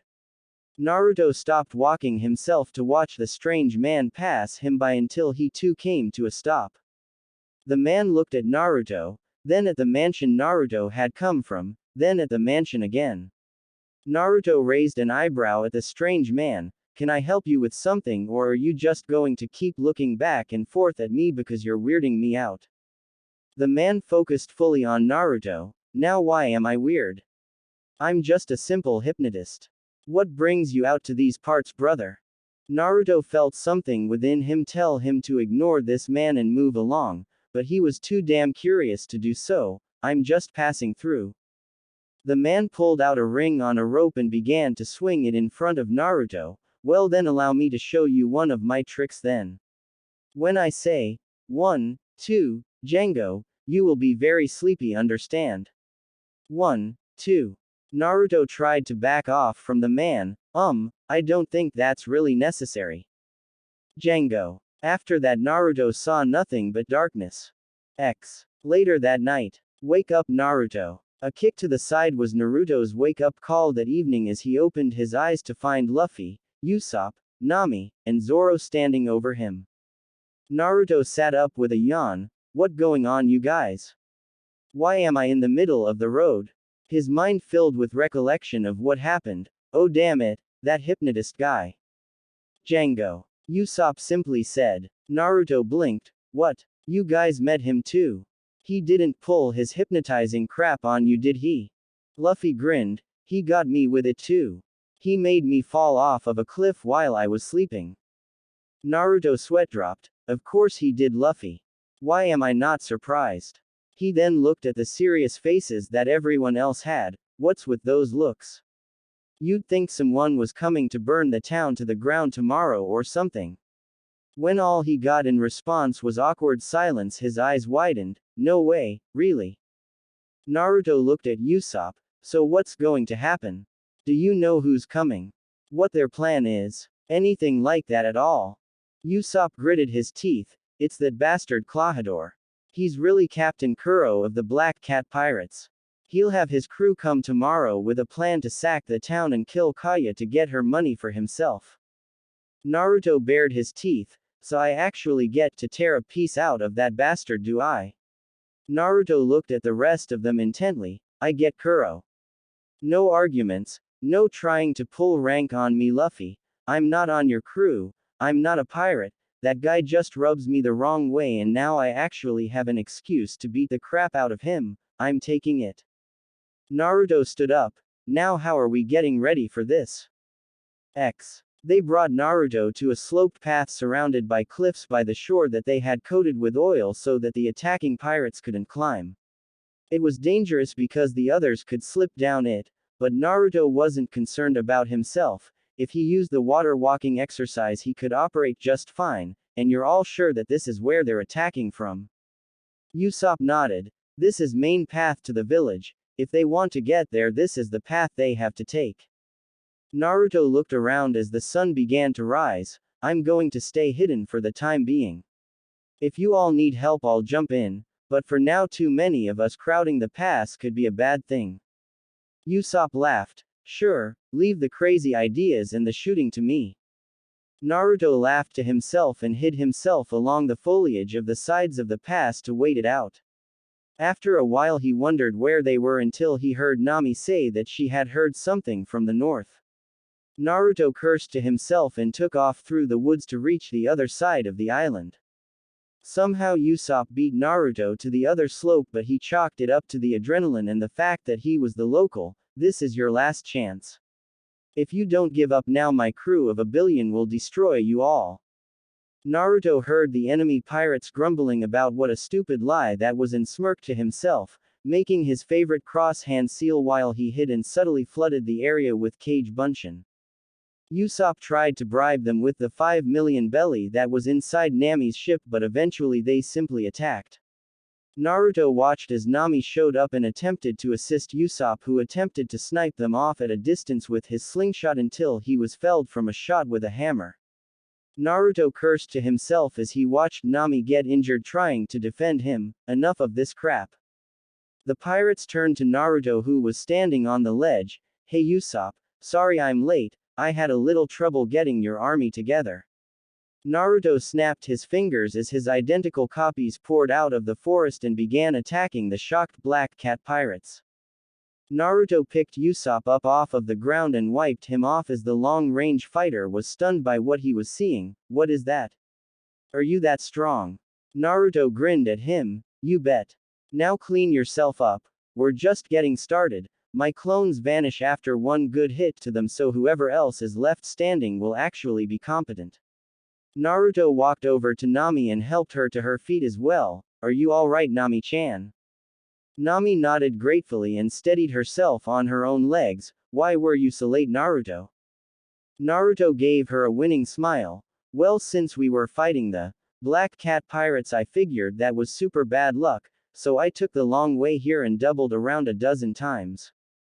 Luffy and Zoro arrived at that moment with angry looks on their faces. Luffy pointed at Usopp. Usopp. Why didn't you tell me which way north was? Usopp sweat dropped. You took off running first. I thought you knew. Zoro pointed his sword at Nami. Thanks a lot Nami for leaving me at the bottom of the oily hill. You stepped on my head damn it. Nami waved it off. Someone had to get out of there didn't they? The other two fighters noticed that there were a half-dozen Narutos currently beating the daylights out of the invading pirates while there was one standing by Nami making sure she was able to stand by herself. Luffy pointed at the display. Wow. You have a lot of twin brothers Naruto. Naruto laughed. They're not brothers Luffy. This is another of my techniques. Kage Bunshin no Jutsu, Shadow Clone Jutsu. It lets me split that energy of mine that I told you about, chakra, evenly between them and lets them become fully tangible and real entities. They can do stuff like think and fight and all kinds of things. Naruto stopped talking and narrowed his eyes as he felt the last of his clones dispel. Turning around he saw Django swinging his ring on the rope that Naruto could now identify as a blade. Was he hypnotizing his crew? Just as he thought that the men that Naruto had pummeled jumped right back to their feet, invigorated. Nami yelled in surprise, what? Naruto-kun just beat them all senseless a second ago and now they look as good as new. One of the pirates punched the cliffside and crumbled it. Zoro was in disbelief. They can destroy the entire cliff with one punch. Naruto sighed. Great, now instead of fighting weaklings I have to fight a bunch of berserk weaklings. Usopp, Nami, get back. Zoro nodded. Right, you guys get back. Me, Naruto, and Luffy will handle all of them. Right, Luffy. Luffy. Luffy let out a loud yell, forcing Naruto and Zoro to palm their foreheads. Oh great. He's hypnotized too. Luffy stormed down the hill at the mass of attacking pirates. Gomu Gomu no Gatling, Gum Gum Gatling gun. Luffy blasted his arms out in a flurry of rapid-fire fists that pounded away at the Black Cat pirates, knocking them all back, if not out, effortlessly. He then ran past their fallen bodies and grabbed their ship's helm. Naruto let out a high-pitched scream as he realized what was going to happen. Wait. Luffy. No. Don't destroy the ship. No. Luffy ripped off the helm of the ship and held it threateningly at the enemy pirates. He's going to use that thing to hit us. Captain, do something. Django quickly pulled up his ring. 1, 2, Django and you will be asleep. 1, 2, Django. Luffy fell asleep while holding the helm and fell backwards, dropping the helm on himself and a lot of the pirates. Nami sighed in relief with a smile. It looks like he finished all of them.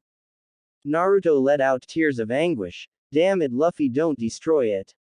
I was going to steal that after we were done kicking these guys' asses. That's just great. I can't fix that. I'm not that good. Now I'm stuck on that other boat with the rest of you. I want a ship. I want open space. I want elbow room. Hey Buggy, the ship's stern is gone. You're right. I wonder what happened to it. Heads turned at the sound of more people on the ship as two guys in cat-themed costumes jumped out and landed on the ground. One was a fat guy with a cat half mask covering his head and no shirt, the other was a skinny guy. Both had cat claws with blades on their fingers. Django pointed at the group. Buggy, Shamu, no matter what, we have to get out of here. As you can see, there are some people blocking our exit from this slope. Can you take care of them for us? The two newcomers acted cowardly at fighting them all, namely Zoro, who was out ahead of the rest. However, when the skinny one trotted out hopelessly and got close enough to Zoro, he turned his killer instinct on and began to fight him head to head. In their initial clash, Zoro ended up getting his swords taken by the skinny cat fighter Shamu. Give me my swords back. Zoro demanded. Shamu chuckled. Oh, these. Before we fight, I have to say that they're really obstructive. He threw the swords aside, leaving Zoro with one. Zoro lunged out swiftly and reached his swords before the skinny warrior drove his claws into his back when he grabbed for them. Upon pinning Zoro on the ground, the fat brother, Buggy, jumped high into the air, killing technique, cat pounce. Almost succeeding in driving both of his feet into Zoro's spin or skull, he cracked the ground with his landing. Zoro was actually terrible at one-sword techniques, thus the two brothers were able to overwhelm him and drive him back. Nami tried to get Zoro his sword but was stopped by Django, who cut her shoulder. Naruto growled darkly and narrowed his eyes at Django as killing intent filled the area. Naruto stopped growling as he realized that it wasn't leaking from him, he had control of his own. Django was basically quivering. Ah. That feeling is. Captain Kuro Clawhador was standing at the top of the pass. It has passed on and my plan is still not complete. What the hell are you doing? Don't tell me you've been stopped by these rats. Say something, Django. Django backed off slightly. Well, you said that the Usopp kid wouldn't cause us any trouble. Kuro laughed. Yes, I did, but the fact is that you all are simply weak. The brothers took offense to this and questioned Kuro's strength as he hadn't fought in 3 years. You're not our captain anymore. Before you kill us, we'd better kill you first. They both attacked Kuro with their claws but hit nothing but an afterimage. Kuro stood behind them with an extremely long pair of cat claws on his hands. You said you would kill who? As they turned to face him, he had vanished again, hanging off of their shoulders like an old friend. However, he had a blade at both of their throats, terrorizing them both. I feel my body resisting me a little bit. You're right, I'm not your captain anymore, I'm just someone who paid you to do a job, and if you find yourselves unable to accomplish it, I'll finish you myself. I find that these last 3 years have lowered my temper, so I'll give you 5 minutes to kill these people, and if you cannot, I will kill you all myself. Nami took advantage of the confusion and kicked Zoro his swords. The newly inspired Nyaban brothers attacked Zoro once more, who simply crossed his swords in a particular movement, Toragari, Tiger Hunt. Zoro's attack finished them in one move.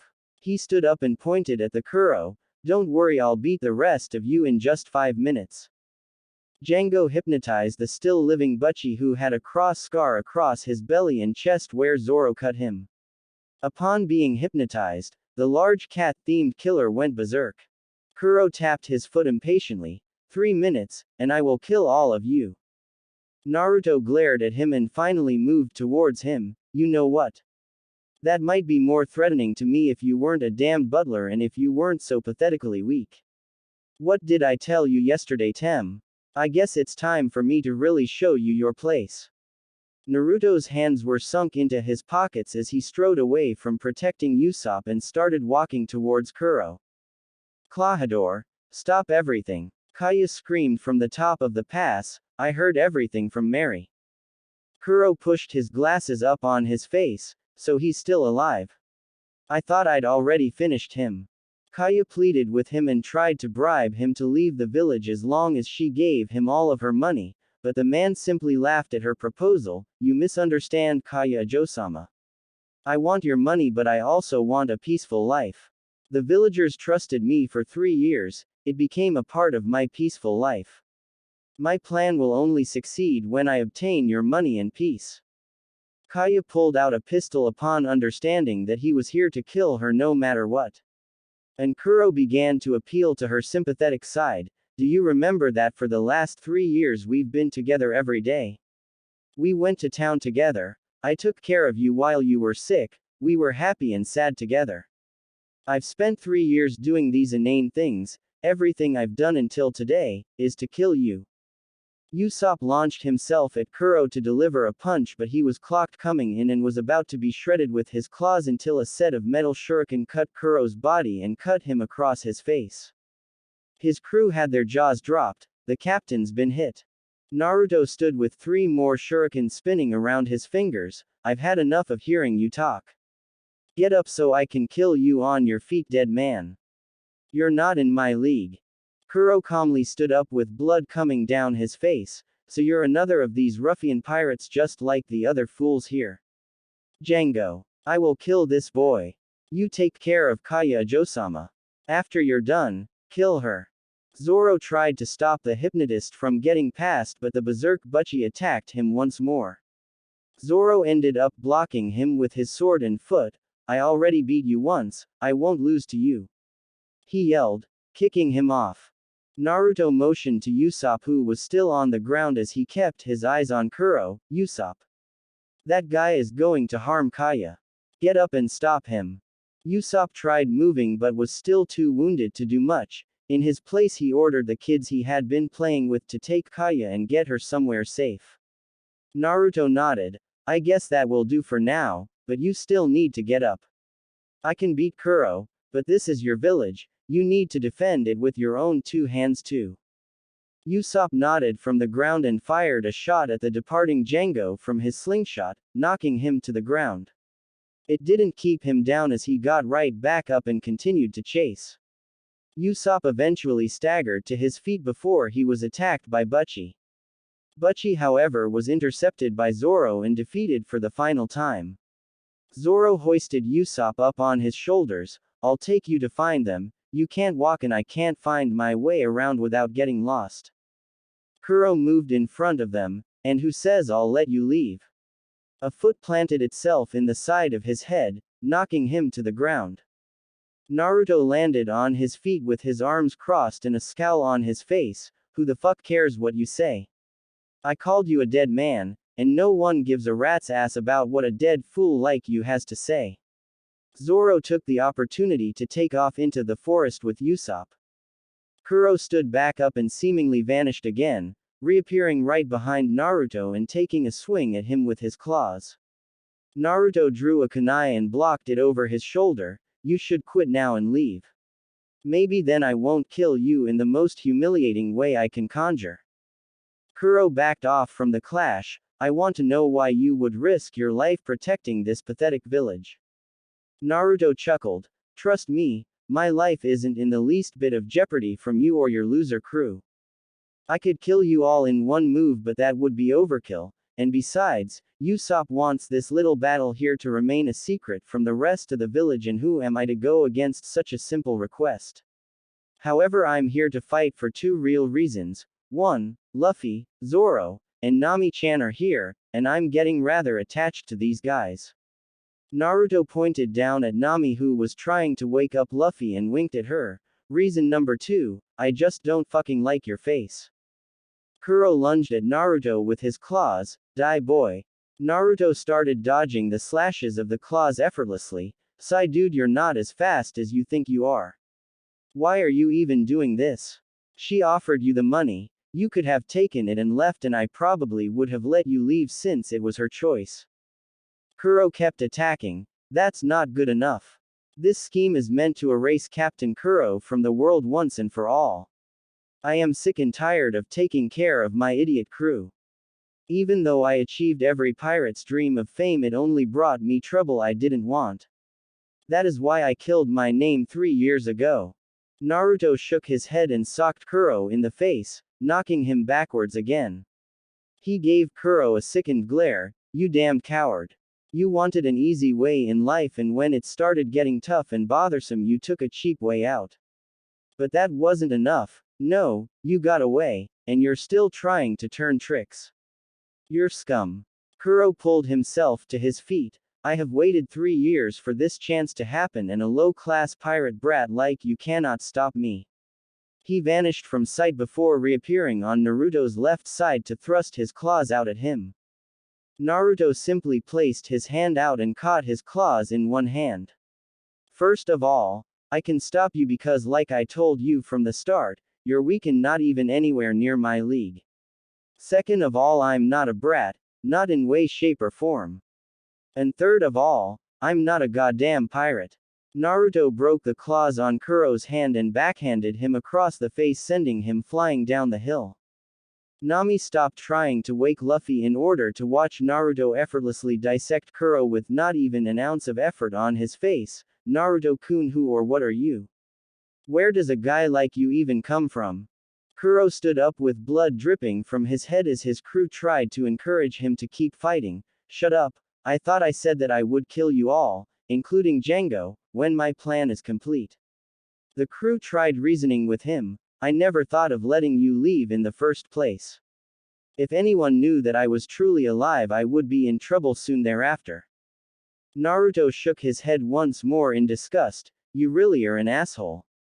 Using your men like disposable pawns, what kind of leader are you? Kuro laughed. That's what these pirates are. A kid like you doesn't know anything. He choked on his words when Naruto vanished and smashed him in the body with his knee.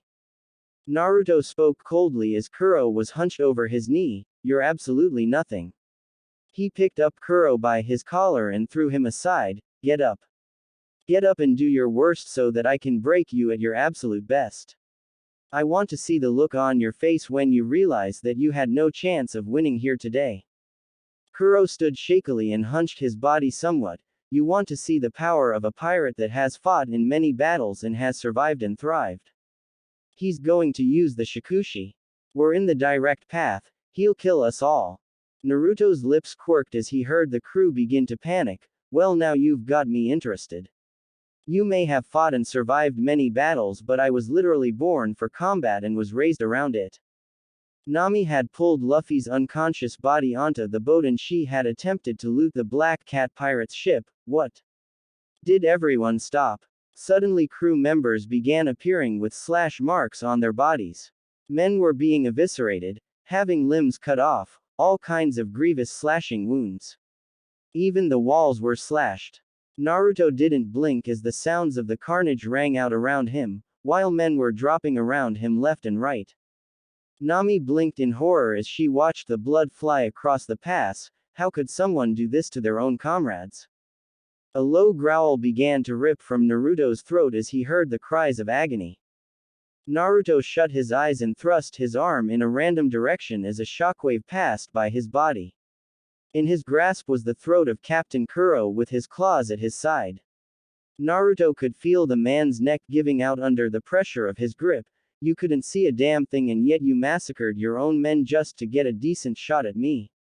And the real kicker is, you're not even that fast. I've fought guys faster than you. Hell, I'm faster than you. Naruto opened his free hand to form a Rasengan in the palm of his hand and shoved it into Kuro's chest. Kuro screamed in agony as Naruto kept it low-powered enough to leave a permanent spiral mark without shredding his entrails. Naruto waited until Kuro passed out and threw him at his crew. Take this piece of shit and leave this place. I don't want your ship. I don't want anything to do with that pathetic bastard whatsoever. Get off of this island or I will destroy you all.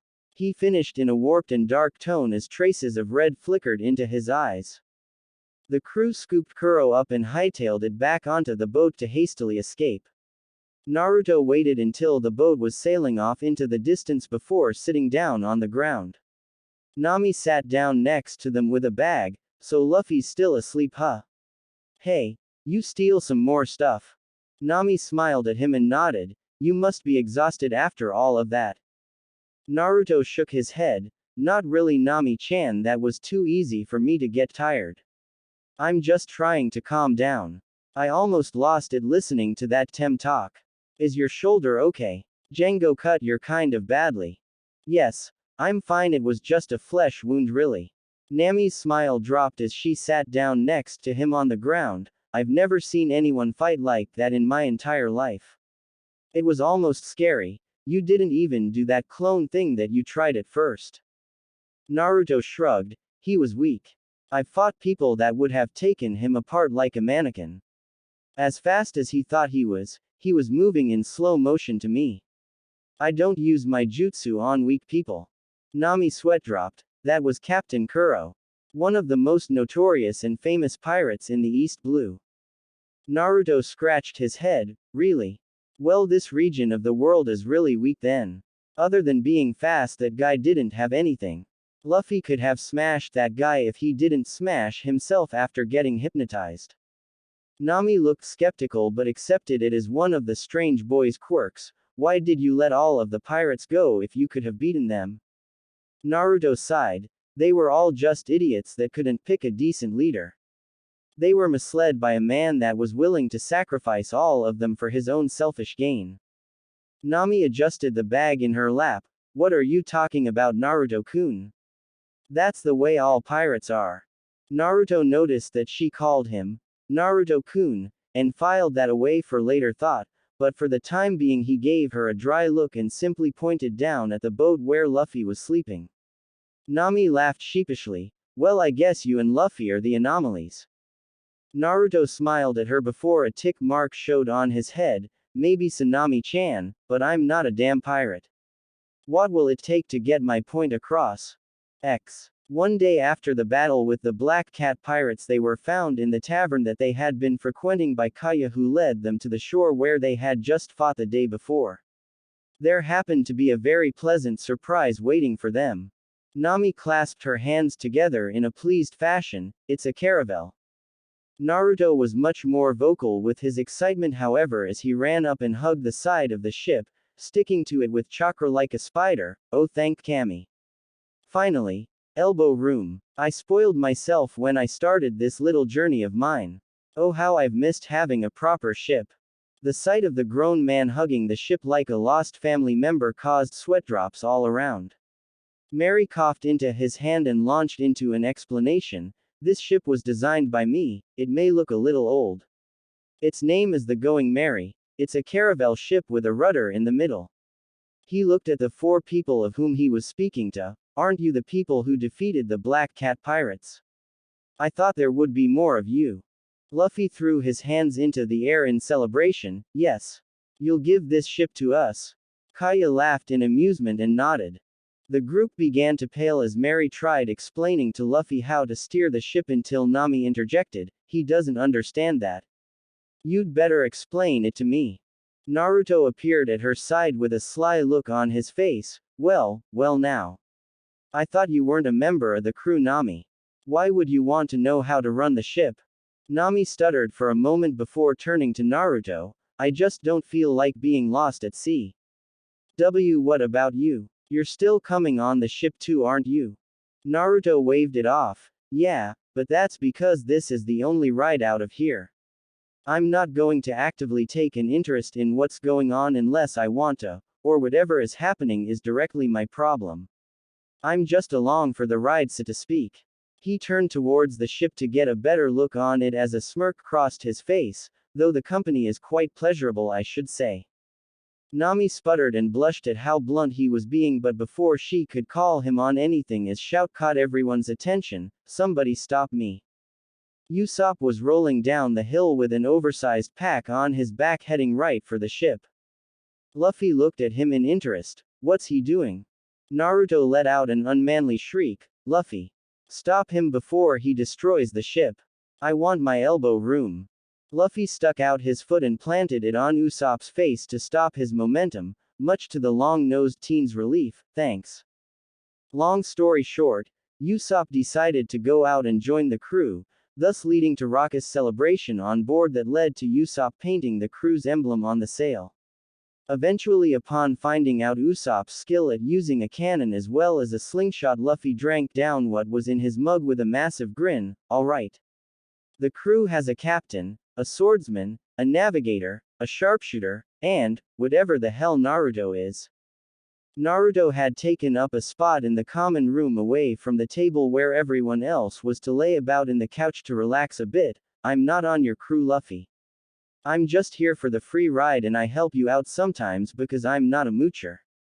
That does not a crew member make. I'm just some guy, like a drifter or something. Luffy pointed at Naruto. You're the crew's vagabond then. Naruto irritably snapped at Luffy. That's not a real crew position, dumbass. Luffy looked confused. Would resident ship's hobo be better then? Luffy didn't notice the killing intent starting to radiate from Naruto while Zoro and Nami laughed at him.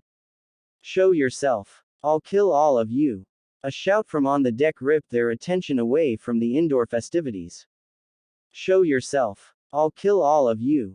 Luffy immediately made his way to the deck where a man with short black hair, sunglasses, a blue hoodie with a purple shirt underneath, and white pants was kicking things around on deck. Hey. Who are you? Upon hearing Luffy's voice, the man brandished a sword from his waist that looked like some kind of cleaver. It's none of your business to know who I am.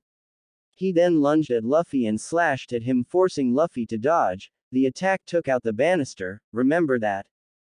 Naruto sighed. If you're attacking the ship, then yes, it is our business who you are, you idiot. Nami and Usopp were watching inside through a window. There's only one guy out there. Zoro was sitting inside without caring. Leave it to Luffy then. Naruto shrugged and went inside to sit down. Luffy could beat this guy up himself, and if Zoro didn't even care enough to get up and look, then he sure as hell didn't care. I've killed many pirates. An infamous pirate like you, the man lunged at Luffy with his sword once again, shouldn't dare to kill my buddy. Luffy was getting pissed off at getting accused of doing something he no inkling of doing. I don't know what you're talking about. Luffy jumped over the attack and grabbed the man's head, but stop destroying my ship. Luffy flipped over his back with his head in his grasp and threw him face first into a wall. The man passed out after peeling off of the wall and hitting the ground. I almost got him. After hearing the loud smash of the strange attacker's body hitting the wall, Zoro walked out. Huh. Isn't that Johnny? What happened? Where's Yosaku? Johnny miraculously jumped right to his feet at the sight of Zoro. Zoro Aniki. Naruto walked back outside. Zoro, you know this guy? Apparently Johnny and his friend Yosaku, a man with strange headgear, a green trenchcoat with a black shirt underneath, and yellow plaid shorts, were bounty hunters that had worked with Zoro in the past. While they had been resting due to Yosaku's sickness at the island that Usopp shot their cannon at, it ended up getting blown up by the aforementioned cannon fire. Apparently, as alluded to by Nami, Yosaku had scurvy, and after being given vitamin C he would recover shortly. This drove home a point into the rest that they needed a chef for their crew. Joni recommended a floating restaurant 2 days from their location, and gave Zoro information on a man named Hawkeyes that was thought to be in the area. It was a nice looking place called Barati, however they found a marine ship floating out nearby. A man with iron bolts attached to his knuckles noticed their presence. I've never seen that flag before. I am Lieutenant Fullbody, the Iron Fist, of the Marines. Who is your captain? Luffy stepped up. I am, me, Luffy. I just finished my flag 2 days ago. Fullbody then noticed Johnny and Yosaku. Oh, I've seen you two before in some government office. You're the two shabby pirate hunters Yosaku and Johnny, right? You've been caught by these pirates. Johnny and Yosaku took offense to this and went to teach him a lesson but were thrashed by him and thrown back onto the Going Merry. Fullbody then took a woman from the ship and entered the restaurant claiming to be on vacation. Naruto kicked at their flattened bodies. Kami, you guys suck. Am I going to see anyone in the East Blue that isn't a total wimp? He asked to Nami, but she was unresponsive as she had a firm glance on one of Johnny and Yosaku's wanted posters. It must have been angering her because her hands were shaking with the paper in her grip. Hey, danger! Usopp pointed out at the marine ship. Those marines are pointing their cannons at us. Luffy jumped up and expanded his body to its balloon form to send the cannonball back, however he ended up sending it at the restaurant instead, sending it crashing through the roof. Naruto palmed his face as the rest of the crew freaked out. Luffy started running around frantically. Oh no. That could have killed somebody. What am I going to do? Naruto shook his head as he saw people walking outside with chef's gear on. Naruto pushed Luffy off of the boat onto the floating restaurant. Well then, Captain. Go and handle that for everyone then. Watching Luffy get carried inside by the chefs brought an amused smile to Naruto's face before he climbed up to the crow's nest and laid down. The others crowded below him when Usopp pointed at the restaurant. Naruto, was that really the best idea? Naruto yawned and looked up at the clouds. Hey, he's the captain, right? Well, the captain has to be responsible for stuff like that. Crashing could be heard from inside. Yep, he'll be fine. Naruto shut his eyes and took to sleeping. Luffy ended up as a worker in the restaurant in order to pay off the damages he caused with the cannonball. He met Sanji, a blonde cook that he demanded be on his crew, but before that he had more pressing issues to take care of. For 2 days the crew had to stay at the restaurant to wait for Luffy. The others got their kicks by going inside and eating there while simultaneously messing with Luffy. Luffy was constantly chewed out and rotating jobs due to his complete inability to handle even the most mundane tasks, and aboard Naruto got his kicks by making Luffy's job that much harder by sneaking around and setting pranks for the rubber man as he went about his day. Eventually, after 2 days passed, Naruto was sick of the place. While Nami was able to get Sanji to give her food for free, everyone else had to pay, and Naruto didn't have much money in the first place, therefore he stopped going inside the restaurant and stayed on the ship to eat. He took to spending his time in the crow's nest, sleeping while the others went about their own business. One day, however, he woke up when he felt his body moving inside of the crow's nest. Getting up, he blinked in surprise when he found that the boat was moving. He saw Nami steering the ship, but no one else on deck. Figuring that everyone else was inside or something, Naruto used Shunshin no Jutsu, body flicker jutsu, to speed down behind her. What's up, Nami-chan? Nami screamed in surprise and turned to face Naruto like she had seen a ghost. And Naruto, what are you doing here? Naruto raised an eyebrow in confusion. I was asleep in the crow's nest. That restaurant was boring as hell after I got sick of making Luffy mess things up. So where are we going now? Nami got back on the wheel. I'm going to Kami Island and Kokoyashi Village. Naruto smirked. What about me, Nami-chan? What about the rest of the crew? What, am I a figment of your imagination? Nami looked down. Everyone else isn't here. I left them back at Barati. Naruto's jaw almost dropped at that admission from the orange-haired girl. What? Is Luffy really in that much trouble that you had to take the ship? Why are we the only ones here? Couldn't someone else have come? Nami flinched somewhat. Well, you see, I kind of stole the ship. Naruto simply stared at her blankly. After a minute he spoke, all right then. Nami couldn't believe what she was hearing. What? Naruto walked over to the side and sat down leaning against the railing to get some more shut-eye. All right then. I told you all, I'm not a part of your crew, I'm along for the ride. The ship is moving, thus I am moving, therefore I am riding. It doesn't matter to me who's running the ship as long as the ship is running. So let's chit-chat. What's in Kokoyashi village that has you stealing ships to get there? It's my home. She didn't bother hiding it. Nami believed that he really didn't care what she had done, he really was just there for the sake of being there. Why did you even come with us in the first place? You don't seem to want to do, well, anything. Naruto sighed and cracked an eye to look at Nami. Honestly, Nami, I've seen a lot of things. I don't think there are a whole lot of things that can surprise me anymore. I'm bored, very bored. I'm out on the ocean to find something to do, anything to occupy my time, because time is one thing that I have nothing but. Whether that anything is a purpose to live for, or a person to help, or someone powerful to fight, that's why I'm here. Nami frowned. Why would you want to leave your home so badly? Was it that bad? Naruto let out a laugh. It's not that I hate my home. Quite the opposite actually, I love my village. But they didn't need me anymore. Ninja are fast becoming a relic in the elemental nations, Nami-chan. There was no more reason for someone like me to be there. I fought for my village, I lived for my village, but now they don't need me, so I left years ago to wander the land. Eventually I got tired of that too. I never realized how small that place was until I left. This world is huge. I know I can find something out here if I keep searching.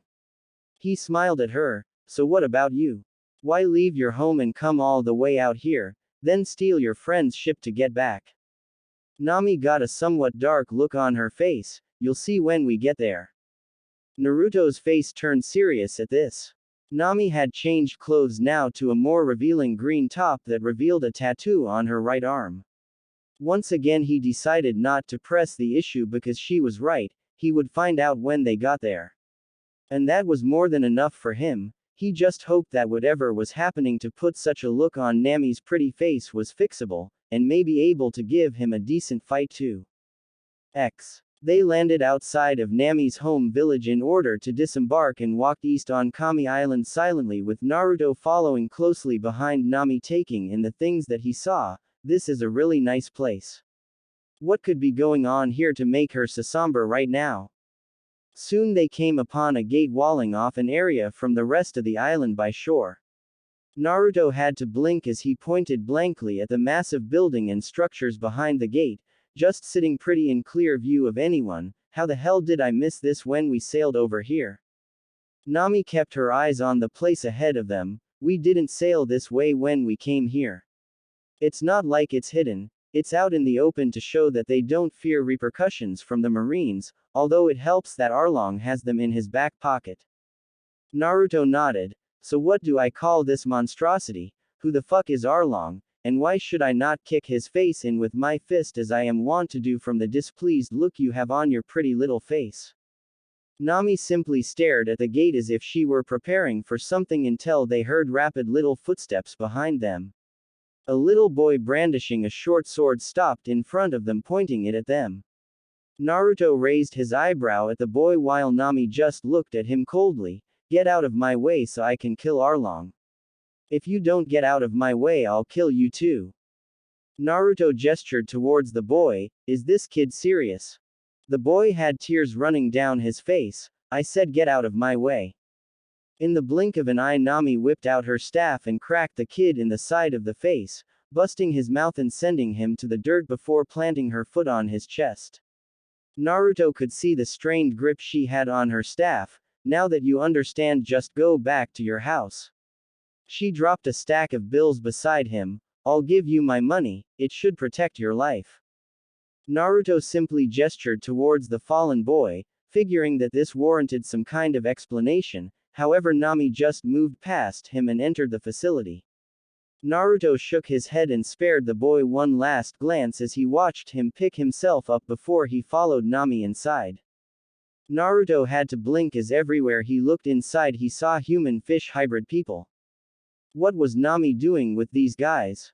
They looked like they wanted to tear him apart simply for just being there, but him being with Nami kept them from acting, thus he stayed close to her for the time being, no need for a senseless fight, yet. However, this didn't keep him from throwing out an aura of, "Come and try it," as he gave the fishmen a look of challenge. He could feel the tension rising by the time Nami reached the main building. There was a merman in a hat with a sawfish nose and long black hair going down his back sitting by himself on a patio. He wore an unbuttoned yellow tropical shirt showing that he was very physically imposing as well as brown shorts. The way he carried himself, Naruto figured he was the boss of these mermen. He looked at Nami with a sharkish grin. "So you're back? It's been a long time." Nami put a smile on her face, and Naruto now knew why it took so long for her to come inside. She had to paste that artificial smile on because he could just feel the ire for this guy radiating off of her. "You still have a very weak security system." The merman laughed. "You think anyone would dare to go against me?" Naruto blocked a snort. "Yeah, because that little kid that was coming to fillet your ass shows just how much you're loved here." Of course, he kept that little thought to himself for the time being. Nami was trying to keep up her act here, no need to blow it all himself. He motioned to the sack that Nami was carrying. "How much did you get this time? Come now, don't leave me in suspense." Nami waved the sack in her hand. "I got a pretty good amount, but I felt a little lonely this time." She gestured back at Naruto, who smirked upon being introduced. The boss fish started laughing. "Where did you get that from?" "The person who loves to betray people like you." Nami smiled faintly. "You think so, Arlong?" Arlong pointed at Naruto. "You, filthy human, who are you and what are you doing in my territory with Nami?" Naruto shrugged. "Nami-chan stole the ship I was sleeping on to get here and I figured why not go along with her. I'm just along for the ride. Besides, she did say she was lonely, right?" Naruto finished, throwing a sly grin in Nami's direction. Nami broke her character and started sputtering nonsense in Naruto's direction. Naruto smirked and sidled up to the girl, throwing an arm over her shoulder and pulling her close. "Nami-chan, we can't keep this a secret for long. Just think about it. All that time alone together on the ship, how we just stole away, leaving everyone else behind. You can't fight it, girl." Nami finally got him off of her and cracked him in the head, or so she thought before he vanished in a puff of smoke, a log dropping to the ground in his place. "Now that wasn't nice, Nami-chan, and after all I did for you," Naruto said from the seat next to Arlong on the patio, surprising everyone there. "After I let you steal all of that crap from everybody and didn't say a word." He looked around from his seat. "Man, you've got a nice place here. The mortgage must be a killer though." Arlong had to hide his surprise at the boy just appearing from Nami's side next to his own. "Who are you, boy?" Naruto looked at Arlong and got a grin on his face. "You wouldn't happen to have an old relative by the name of Kisame, would you?" Naruto quickly waved his own question off. "Never mind. I'm Uzumaki Naruto. I'm just some random guy, just passing through. Don't mind me." Arlong gave Naruto an appraising look. "I see. What is it that you do with skills like that, Uzumaki Naruto?" Naruto shrugged. "Whatever I need. I do what I want, and I take what I want." He raised an eyebrow at Arlong. "Why do you care? I thought I was just some filthy human." Arlong slapped his webbed hand on the table and grinned. "Then it's settled. You work for me now." Naruto narrowed his eyes. "I work for money." Arlong's grin got strained. "Like I said, you work for me now." Naruto didn't blink. "I work for." "Enough." Arlong broke the table with his fist. "I'm trying to spare your filthy human life because I can see that you have some skill. I should kill you out of principle just for daring to set foot in this place. However, You're also familiar with our little Nami and you look like you carry yourself well, better than the rest of the humans on this island, thus this makes you somewhat potentially valuable to me. Nami's breath hitched as she watched Naruto unflinchingly stare down Arlong without a thought. Naruto was currently weighing the positives and negatives of standing up and headbutting this guy in the face. The positives were that for one, it would make him feel better. That guy seriously had no idea who he was talking to. For another, it might make Nami smile, and not a fake one like she had been doing since they had arrived, a true smile like the ones she used to give when they were with Luffy and company. The negatives were, if Nami was holding back her anger, then chances were that she wanted to do it her damn self, but something was stopping her from doing so, and if he acted on his desire to break this guy's jaw, that might have some negative repercussions for Nami that would really force Naruto to kill this guy, and he didn't really feel like slaughtering a base of mermen today, not without a good reason anyway. Naruto simply smirked and stood up. Okay Arlong, you've got me. As long as you can pay me some good money I'll work for you. What do you want from me? Arlong grinned once more. A good choice. The job I have for you is quite simple. Just stay with Nami and keep her safe. She's very valuable to us, you see. She seems to trust you enough to bring you here and believe I wouldn't eviscerate you, thus you must be somewhat reliable to her. Naruto looked at Nami. Her eyes were very sorrowful as she looked at him. She didn't want him to get involved in this, but in response he simply gave her a huge foxy grin and turned to Arlong. Deal. However, I don't answer to you. Arlong was about to snap again when Naruto raised his hand. I answer to Nami, who answers to you apparently, therefore you are still indirectly my boss, but Nami is the only one that can tell me to do anything. That isn't too bad, is it? I don't think your merman would accept me as a regular member of your crew anyway, so this should work out better. Arlong chuckled. You don't fear us, do you, Uzumaki? Naruto shook his head. If I told you all of the things that I've seen in my time, you'd understand why your appearance means very little to me. Naruto reached his hand out. So do we have an accord? Arlong grinned and slapped Naruto on the back. Very well, Uzumaki. He turned to the rest of the mermen. Our sister has returned and she's brought us a new ally. Let's celebrate. The mermen all let out a loud cheer at Arlong's proclamation. Nami wasn't very pleased with Naruto's actions at Arlong Park, but what could he have done? She didn't want him to haul off and start a one-man war against them, and he was stuck there until he could find a way to leave, not that he was leaving anyway with all of these questions of his still up in the air. Nami had basically taken him aside in the middle of the mermen's party and told him to leave. At first he was apprehensive about leaving her there, but she simply laughed bitterly. Arlong would never harm his golden goose. Just head to a village a short ways away from here, that's Kokoyashi village. There should be a house with a tangerine grove in the back. Naruto walked through the village of Kokoyashi, and apparently word of him more or less joining up with Arlong moved fast because he was getting looks from the people ranging from fear to outright hostility. It's been a long time since anyone has looked at me like that. Naruto eventually made it to a quaint-looking place at the top of the hill. Naruto made his way to the front door and gave it a spirited knock before being greeted with a pistol in his face. Well, hello to you too. Who are you and what are you doing here?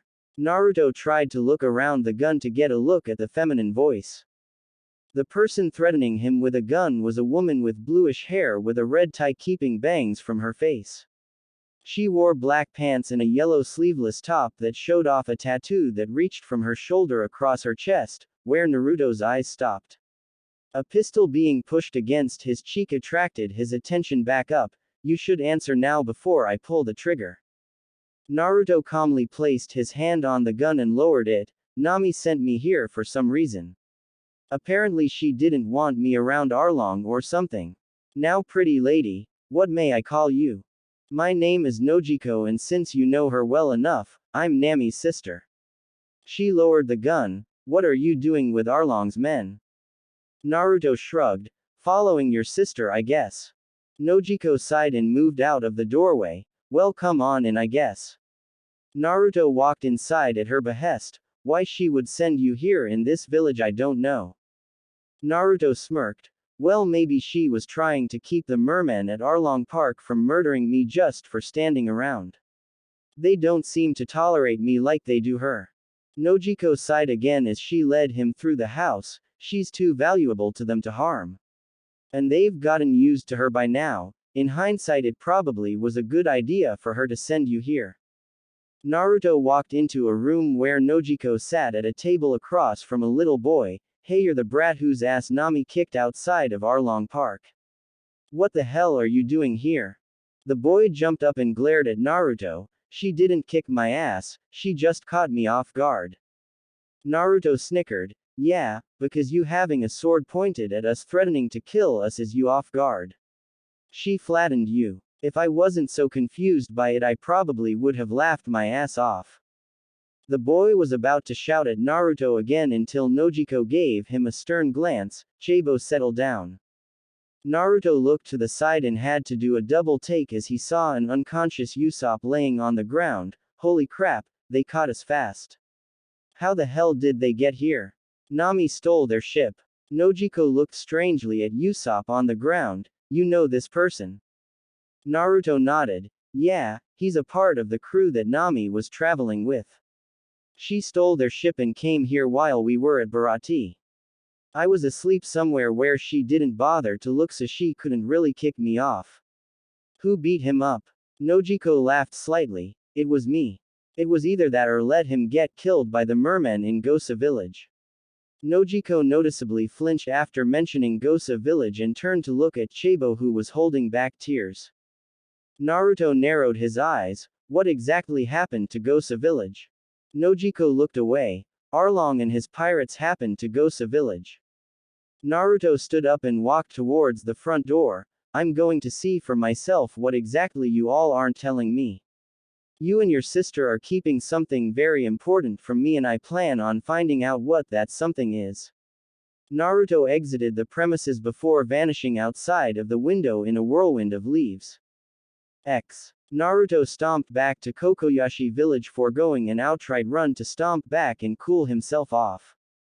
The village of Gosa was completely destroyed. Houses had been upturned like some kind of joke. There wasn't a soul in the entire village.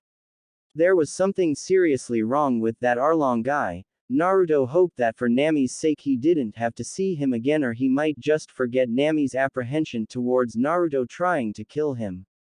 Apparently there were still lunatics outside of the elemental nations that had no problem destroying lives out of personal greed and evil. Naruto was just waiting for one good excuse to crush that fool under his heel and be done with it. No one would miss that scum if he suddenly up and got vaporized one day, he was sure of that. Arlong Empire. They're thinking of building their own empire. Naruto heard Usopp's distinctive voice by a few buildings near the outskirts of town. He'll conquer all of the towns in the East Blue, that means my town too. He saw the two of them leaning against a wall watching Arlong shake the people down. Nojiko closed her eyes lazily. Maybe. The best thing we can do now is stay quiet and be patient. No, pretty Nojiko, the best thing you can do is give me a reason to kill him and be done with it. They both jumped in surprise as Naruto appeared between them with a perturbed look on his face. Nojiki recovered first. Where did you come from? Usopp pointed at Naruto angrily. You and Nami stole our ship and left us at Bharati. How can you show your face to me? Naruto looked at Nojiko. I came from Gosa village. I shouldn't have gone actually. I'm so pissed off right now I couldn't see straight half of the way here. But that's a conversation for another time that I will be having with both you and your sister about exactly what the hell is going on here. He then looked at Usopp. I can show my face to you here because I'm not a coward and none of you scare me. Besides, I didn't steal anything. Nami stole it. I was just asleep in the crow's nest, so sue me. Usopp's jaw was slack. Well, why didn't she just kick you off? Naruto grinned. Because I'm too awesomely sexy to just throw off of a perfectly good ship like that. Right, Nojiko? Naruto finished with a wink sent her way. Nojiko rolled her eyes and rested them back on the spectacle Arlong was causing. General San. Arlong had grabbed a scarred man in a police uniform by his collar and hoisted him up. You've been stockpiling weapons. A person with a weapon is one that wants to go against me, and I can't forgive that. Because that person has destroyed peace in my area. Arlong smirked cruelly. So I guess I have to kill you as a lesson for the others, so that everyone knows what will happen to anyone who dares to go against me. Usopp's eyes bulged out. Are you kidding me? He's only got a sword and he's going to be killed. Naruto kept a stone gaze on the proceedings with his fingers tracing the kunai pouch on his thigh. Give me the okay Nojiko, I'll cut that arm that's holding that man up right off for you. He'll never see it coming, I guarantee it. Nojiko suddenly ran out into the open. Arlong, you can't do this to us. We have always paid you for the last 8 years. Until now there has been absolutely no one who has gone against you. Release Gen-san. Arlong looked at the girl in amusement. I already told you that owning a weapon means trying to go against my rule. I have to kill this man to maintain peace in the areas under my control. Or do you want me to destroy the whole village? You can choose. If you hurt any one of us, the village will be completely destroyed. The villagers all backed off with anger in their eyes. Naruto clenched his fists alongside Usopp. Usopp, you have no idea how much I want to kill this person right now. I'm just fucking begging him to give me a current reason to do so. Usopp kept his eyes on Arlong, though his hands were creeping uncharacteristically towards his slingshot. Why don't you go out and do it? You weren't scared of Kuro and you destroyed him. That's what Nami said. Naruto scoffed. He was going to kill you and that girl Kaya right in front of me. I wasn't going to let decent people like you die right in front of me if I could help it. I like to fight, true, but I only really fight when there's a good reason for it. Usopp shot him a quick look. Well then, why not fight him now? He's threatening that man out there and saying he'll destroy the village. Naruto's eye twitched, because from what I've seen this place seems to want to handle its own problems. Like I said to you, they want to defend this place with their own hands. Apparently they're doing it in their own way. How I don't understand, but they are. I can see it in their eyes. Right then Genzo yelled to the people not to fight, to be patient. Naruto cringed when Arlong slammed him face first into a beam. That man is doing that right now. He's trying to save himself and the village without fighting. Jumping in when he's so sure it will work would just be an insult to him and these people. Arlong grabbed Genzo and lifted him over his head to slam him on his neck. The ones who dare to go against me will end up like this. This is an example. Naruto's eyes widened. Oh. Murphy's Law, I swear. Usopp placed his goggles on it. He fired a shot at Arlong that hit home right in his face. Explosion marble. Everyone buzzed about what just happened. Look, there's someone on the roof. Who the hell are you? Usopp stood with his arms crossed. I am the bravest warrior out of the East Blue. Captain Usopp. He spoke bravely, but his knees were shaking. All of the villagers were wondering who this guy was. Nojiko just looked concerned. Everyone calls me evil Usopp from hell and are afraid of me. If you go back to where you came from, I'll forgive you, for I have over 8,000 crewmen with me. Arlong stood up, smoking from the explosion. I don't care if you have tens of thousands of men with you, I will kill them all. He looked at Usopp with murder in his eyes. You puny human, you dare to go against me. You're just a weakling. Arlong lifted the house that Usopp was standing on up off of its foundations before throwing at the protest of the rest of his crew. Usopp survived and took off running to escape. Arlong had to be held back to keep from causing more damage to the surrounding buildings. Naruto decided to reveal himself and try to run damage control, appearing in the middle of the ruckus with a shunshin, surprising everyone there. He looked over at Arlong. What the hell is wrong with him? A towering fishman in a karate gi walked up, blocking Arlong from Naruto's view with a strict gaze. Nothing you need to concern yourself with, Uzumaki. What are you doing here anyway? Naruto raised an eyebrow. I came here because you all seem to want to cut me a pair of gills, and staying in Arlong Park with the rest of you didn't seem to be the smartest move in that instance. I don't work for you anyway, I work for Nami, and until she tells me to do something I do whatever I want. The fishman walked closer to Naruto in an attempt to tower over him. As long as you're on our island human, you listen to what all of us fishmen say. We control everyone that lives here. Naruto scoffed and turned around. Then it's a good fucking thing that I don't live here, huh? You might want to handle Arlong before he razes this place to the ground. He kept a heated glare on Naruto, who was walking towards the villagers.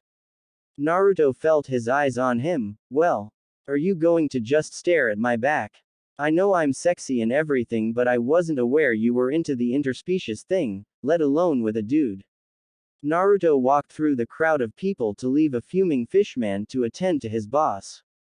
He sneered at Naruto and then looked at the villagers. This time you're safe, we'll be back. Naruto sat on the rooftops as he watched the villagers fuss over Genzo's wounds.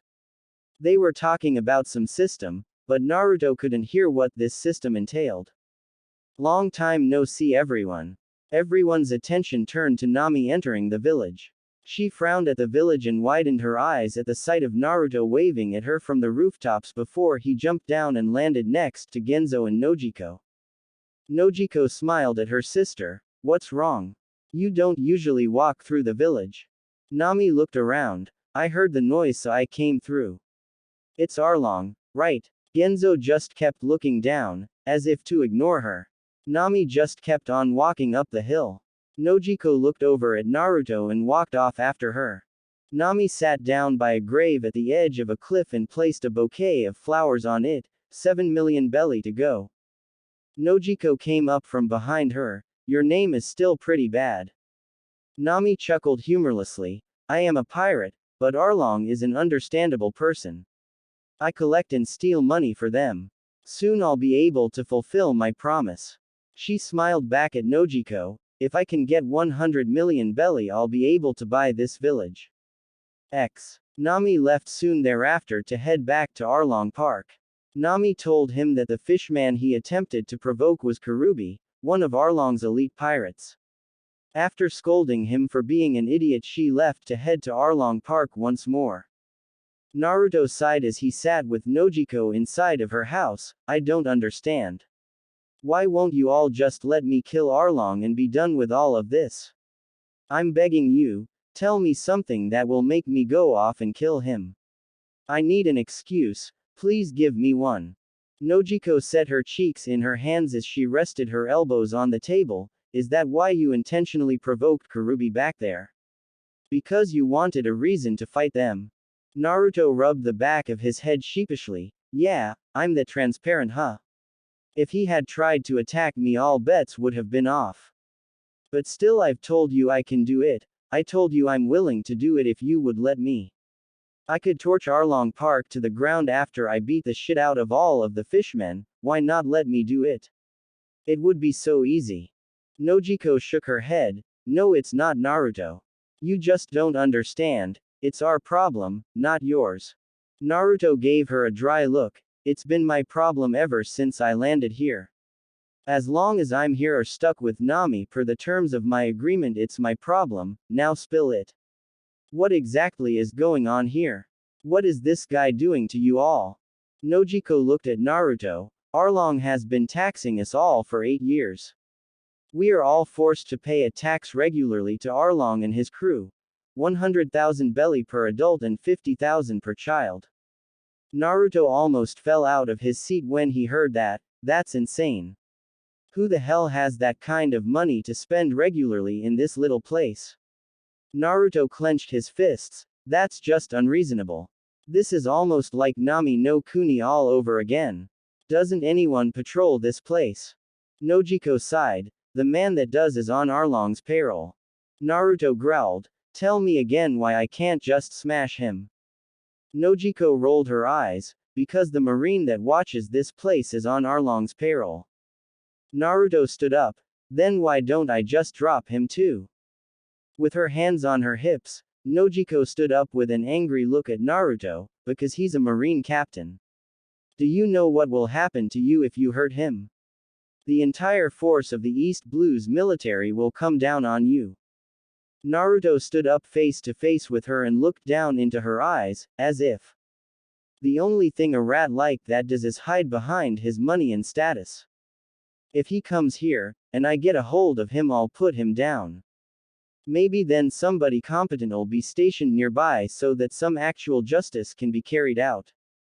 So far I'm not liking what I see of your Marines. Most of them are corrupt, incompetent fools. I would actually pay cash to meet one that was actually doing their job. If the Marines will come after me for actually doing the right thing, then fuck them. They can try to kill me. I'm not as weak as you seem to believe. You don't even truly believe I could beat Arlong, even though I repeatedly assure you he has no chance against me. You still think I can't win. Nojiko had tears beginning to form in her eyes. Arlong and his crew have beaten everyone. The only way we can be free is if Nami's plan works. Nojiko bit her tongue as she didn't want to say that to an outsider. Naruto narrowed his eyes. What plan? Nojiko averted her eyes from his. Naruto grabbed her chin and turned her face back towards him. Nojiko, what plan? Talk to me. You've already told me this much, and I'm as involved as someone like me can get without directly marching on Arlong Park with intent to kill.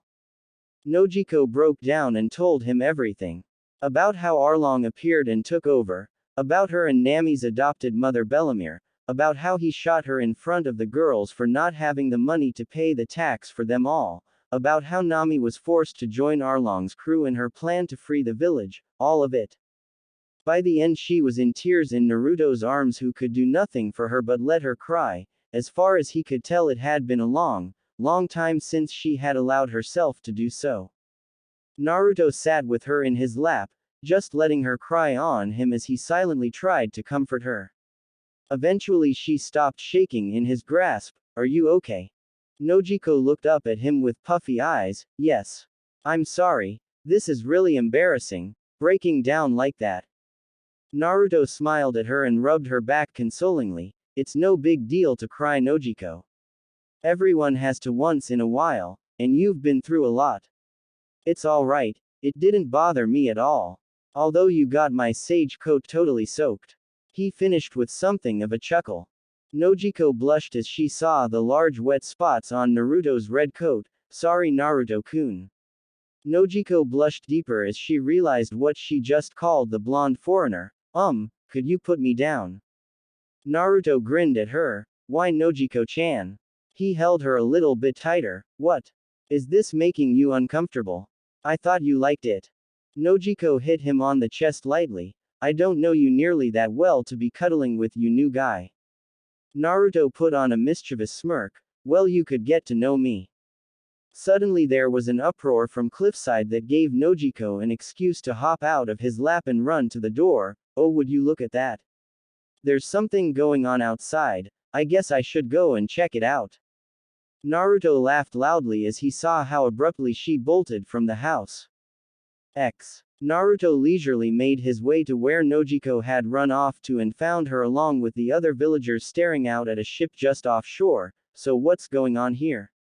The villagers were wary of his presence and telling him anything due to him working with Arlong. Naruto rolled his eyes at their hesitance as Nojiko answered his question. There's a ship here to help get the survivors from Goza village out of here. Naruto nodded. Okay, I understand that, but why is it firing on Arlong Park? What? The ship fired a cannonball at Arlong Park, but no explosion ever rang out. Naruto shook his head. Those poor fools. Nojiko looked at him strangely. What do you mean? Naruto's eyes were locked on the marine ship. Do you really think Arlong is going to let that slide? You should all stop watching this right now. It would be better if you didn't see what was about to happen. Suddenly cries went out on the ship before a whirlpool opened up underneath it. Nojiko kneeled down to a little boy who was watching in horror. Even though they came to rescue us. Nojiko put a hand on his shoulder. This is the truth. No one can escape from Arlong's power. As the ship was sucked into the whirlpool, Naruto scoffed at Nojiko's words. What did I just get through telling you, Nojiko-chan? It's not that. It's just that the right people aren't doing anything to stop this. Genzo turned to Naruto. Don't you work for Arlong? Why are you speaking like this? Naruto gave the scarred man a smile. I don't work for Arlong. I told him I work for Nami so that I could stay here until this was finished. And I'm speaking like this because it's the truth. Let me loose on Arlong. Stop putting all of your eggs in one basket. The village gasped when Naruto said that. If she can't pull it off, then that would break her heart. Not letting her know that you all know what she's doing is even worse because you're making her feel alone. Genzo moved towards Naruto. We're trying to give her a way out, in case she ever does want to just quit and have her own life. Naruto shook his head. She's in too deep now. Nojiko told me she only needs 7 million more. She won't quit now no matter what. You can at least let her know that you support her. Trust me, there's not much worse than having no one on your side. Naruto walked off. I'm going back to Arlong Park to get something kickstarted here. I'm sick of all of this posturing and sitting around. It isn't my style in situations like this. Nojiko blinked and ran after him. Wait, you idiot.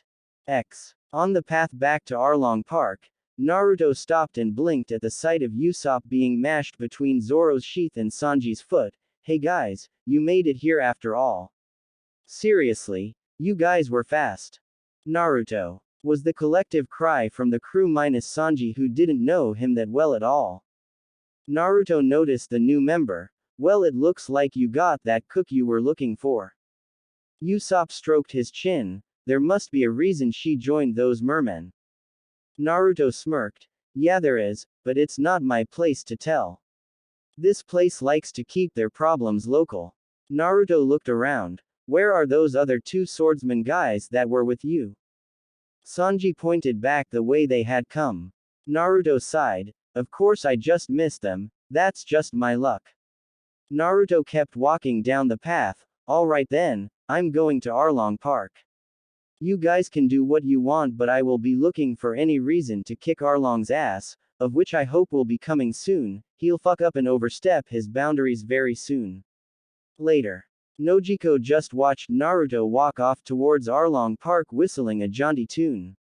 She looked at the rest of Luffy's crew, of which most were just relaxing. Are you just going to let him go right into their base alone? That's so reckless. Zoro looked up from where he was sitting against a tree.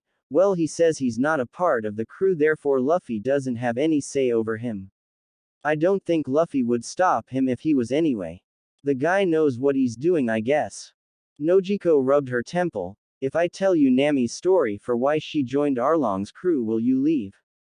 Luffy stood up. I don't need to hear this because I don't care. I'll be taking a walk. Usopp watched Luffy walk off in the opposite direction than the one Naruto went in. You don't want to hear about her past. Luffy didn't turn around. No, I don't. A few hours later. Naruto quickly got bored waiting at Arlong Park for anything to happen. Nami hadn't even come back. He hadn't seen her for most of the day and he knew that she could take care of herself, but the thing that had unnerved him more than anything was that whenever he looked at Arlong he had a satisfied look on his face, and whenever he locked eyes with Naruto he would give the immortal a smug grin. Naruto's senses started tingling and he shunshined out of Arlong Park. Upon being sure of the blonde's absence, Arlong let out the victorious laughter that he had been holding back in Naruto's presence. Naruto arrived back in the village to find many people crowding around the doctor's office. Naruto pushed his way through them all and found Genzo sitting by a bandaged-up Nojiko. Naruto let out a low growl. What happened? Genzo gritted his teeth. That rat Major Nezumi came and took all of Nami's money. Arlong told them where it was and they tore apart the property looking for it. Naruto looked at Nojiko and noticed that her bandages were on her back. He gently ran his hand over them as his eyes softened on her. What did they do to you? Upon primarily getting silence for his question, his eyes sharpened. Hey! He snapped, getting everyone around to jump at his tone of voice. I said, what did they do to you? Genzo looked away with his fist shaking. Nojiko looked down. That bastard shot me in the back. Naruto didn't say a word. He simply turned and walked out of the building, passing all of the villagers with a stern look on his face. As he came to the outskirts of the village, he saw Nami running towards it with tears in her eyes.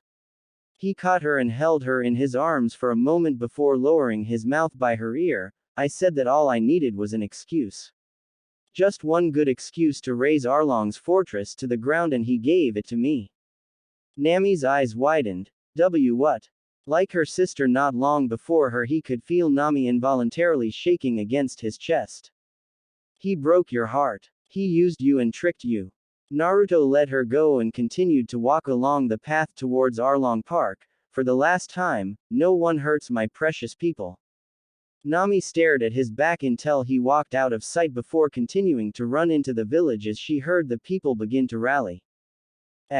Naruto came to the east gate where he saw Johnny and Yosaku get thrown out by a group of mermen. They looked extremely beaten up. Naruto looked them over with a raised eyebrow. So I guess you all know what they did to Nami already, right? Johnny and Yosaku nodded. We accused her of being a witch, of killing Usopp and Ikki. After understanding the situation, we tried to fight for Nami Ainu. We almost had them. We can't face her after all of the things we said. Naruto wanted to roll his eyes, but he really didn't feel like being sarcastic or witty right now. You guys are both weak, you know that, right? Did you really think that you had a chance of taking Arlong and his men out as you are? That was just asking for trouble. Johnny and Yosaku both looked down without saying a word. Naruto walked forward and patted them both on the shoulder, getting them to look up at the whisker-cheeked blonde's smiling face. That being said, I have to say that fighting like that for a friend definitely puts you two up a notch in my book. Naruto walked past them towards the gate, rolling his shoulder to get any kinks out. That puts you both at notch 1. Getting over their momentary shock, the two swordsmen jumped up to try and stop Naruto from confronting the fishmen. Wait, Naruto and Ikki. You should wait for Luffy and Ikki, Sanji and Ikki, Usopp and Ikki, and Zoro and Ikki. You can't go in there alone. Naruto looked back at them and saw that the villagers were coming up armed with anything that they had to fight. You might be better off trying to stop them than me. It just occurred to me that none of you have ever seen me fight before, have you? I mean, Nami saw a little bit. Luffy and her have seen me use one real attack, but other than that there hasn't been much a reason for me to cut loose. Johnny and Yosaku now had people at their back as they stared at the mysterious man in the red coat. What are you saying, Naruto and Ikki? Naruto cracked his neck. What I'm saying is, Luffy and the others better get here soon or there won't be anything left of Arlong Park for them to attack. Naruto formed a blue ball of energy in his hand and thrust it into the iron gate, sending it flying off of the hinges. He created 3 cage bunchen to stand outside the gate. When the people started making for the entrance, they simply stood there shaking their heads and blocking the way. The ruckus brought a bunch of Arlong's men rushing towards the gate to see just what had caused it. When they found Naruto and the entire village of Kokoyashi a good way behind him outside of the threshold. What are you doing here, Uzumaki? Arlong-san didn't call for you or Nami. Naruto bared his teeth, revealing his naturally sharpened canines. I told Arlong already that I don't work for him. I'm here for Nami and nothing else. And from this day forward the little arrangement he had with her is null and void. You think you can take my prized map maker away from me, Uzumaki? Arlong's laughter came as he sat on his patio looking over Naruto with an amused face. And why would that be, puny human? Naruto lifted his cold blue eyes to Arlong, who almost shivered at the lack of emotion in the usually vibrant blue orbs. Because I'm going to cut your heart out for breaking hers, and 100 million belly is worthless to a dead man.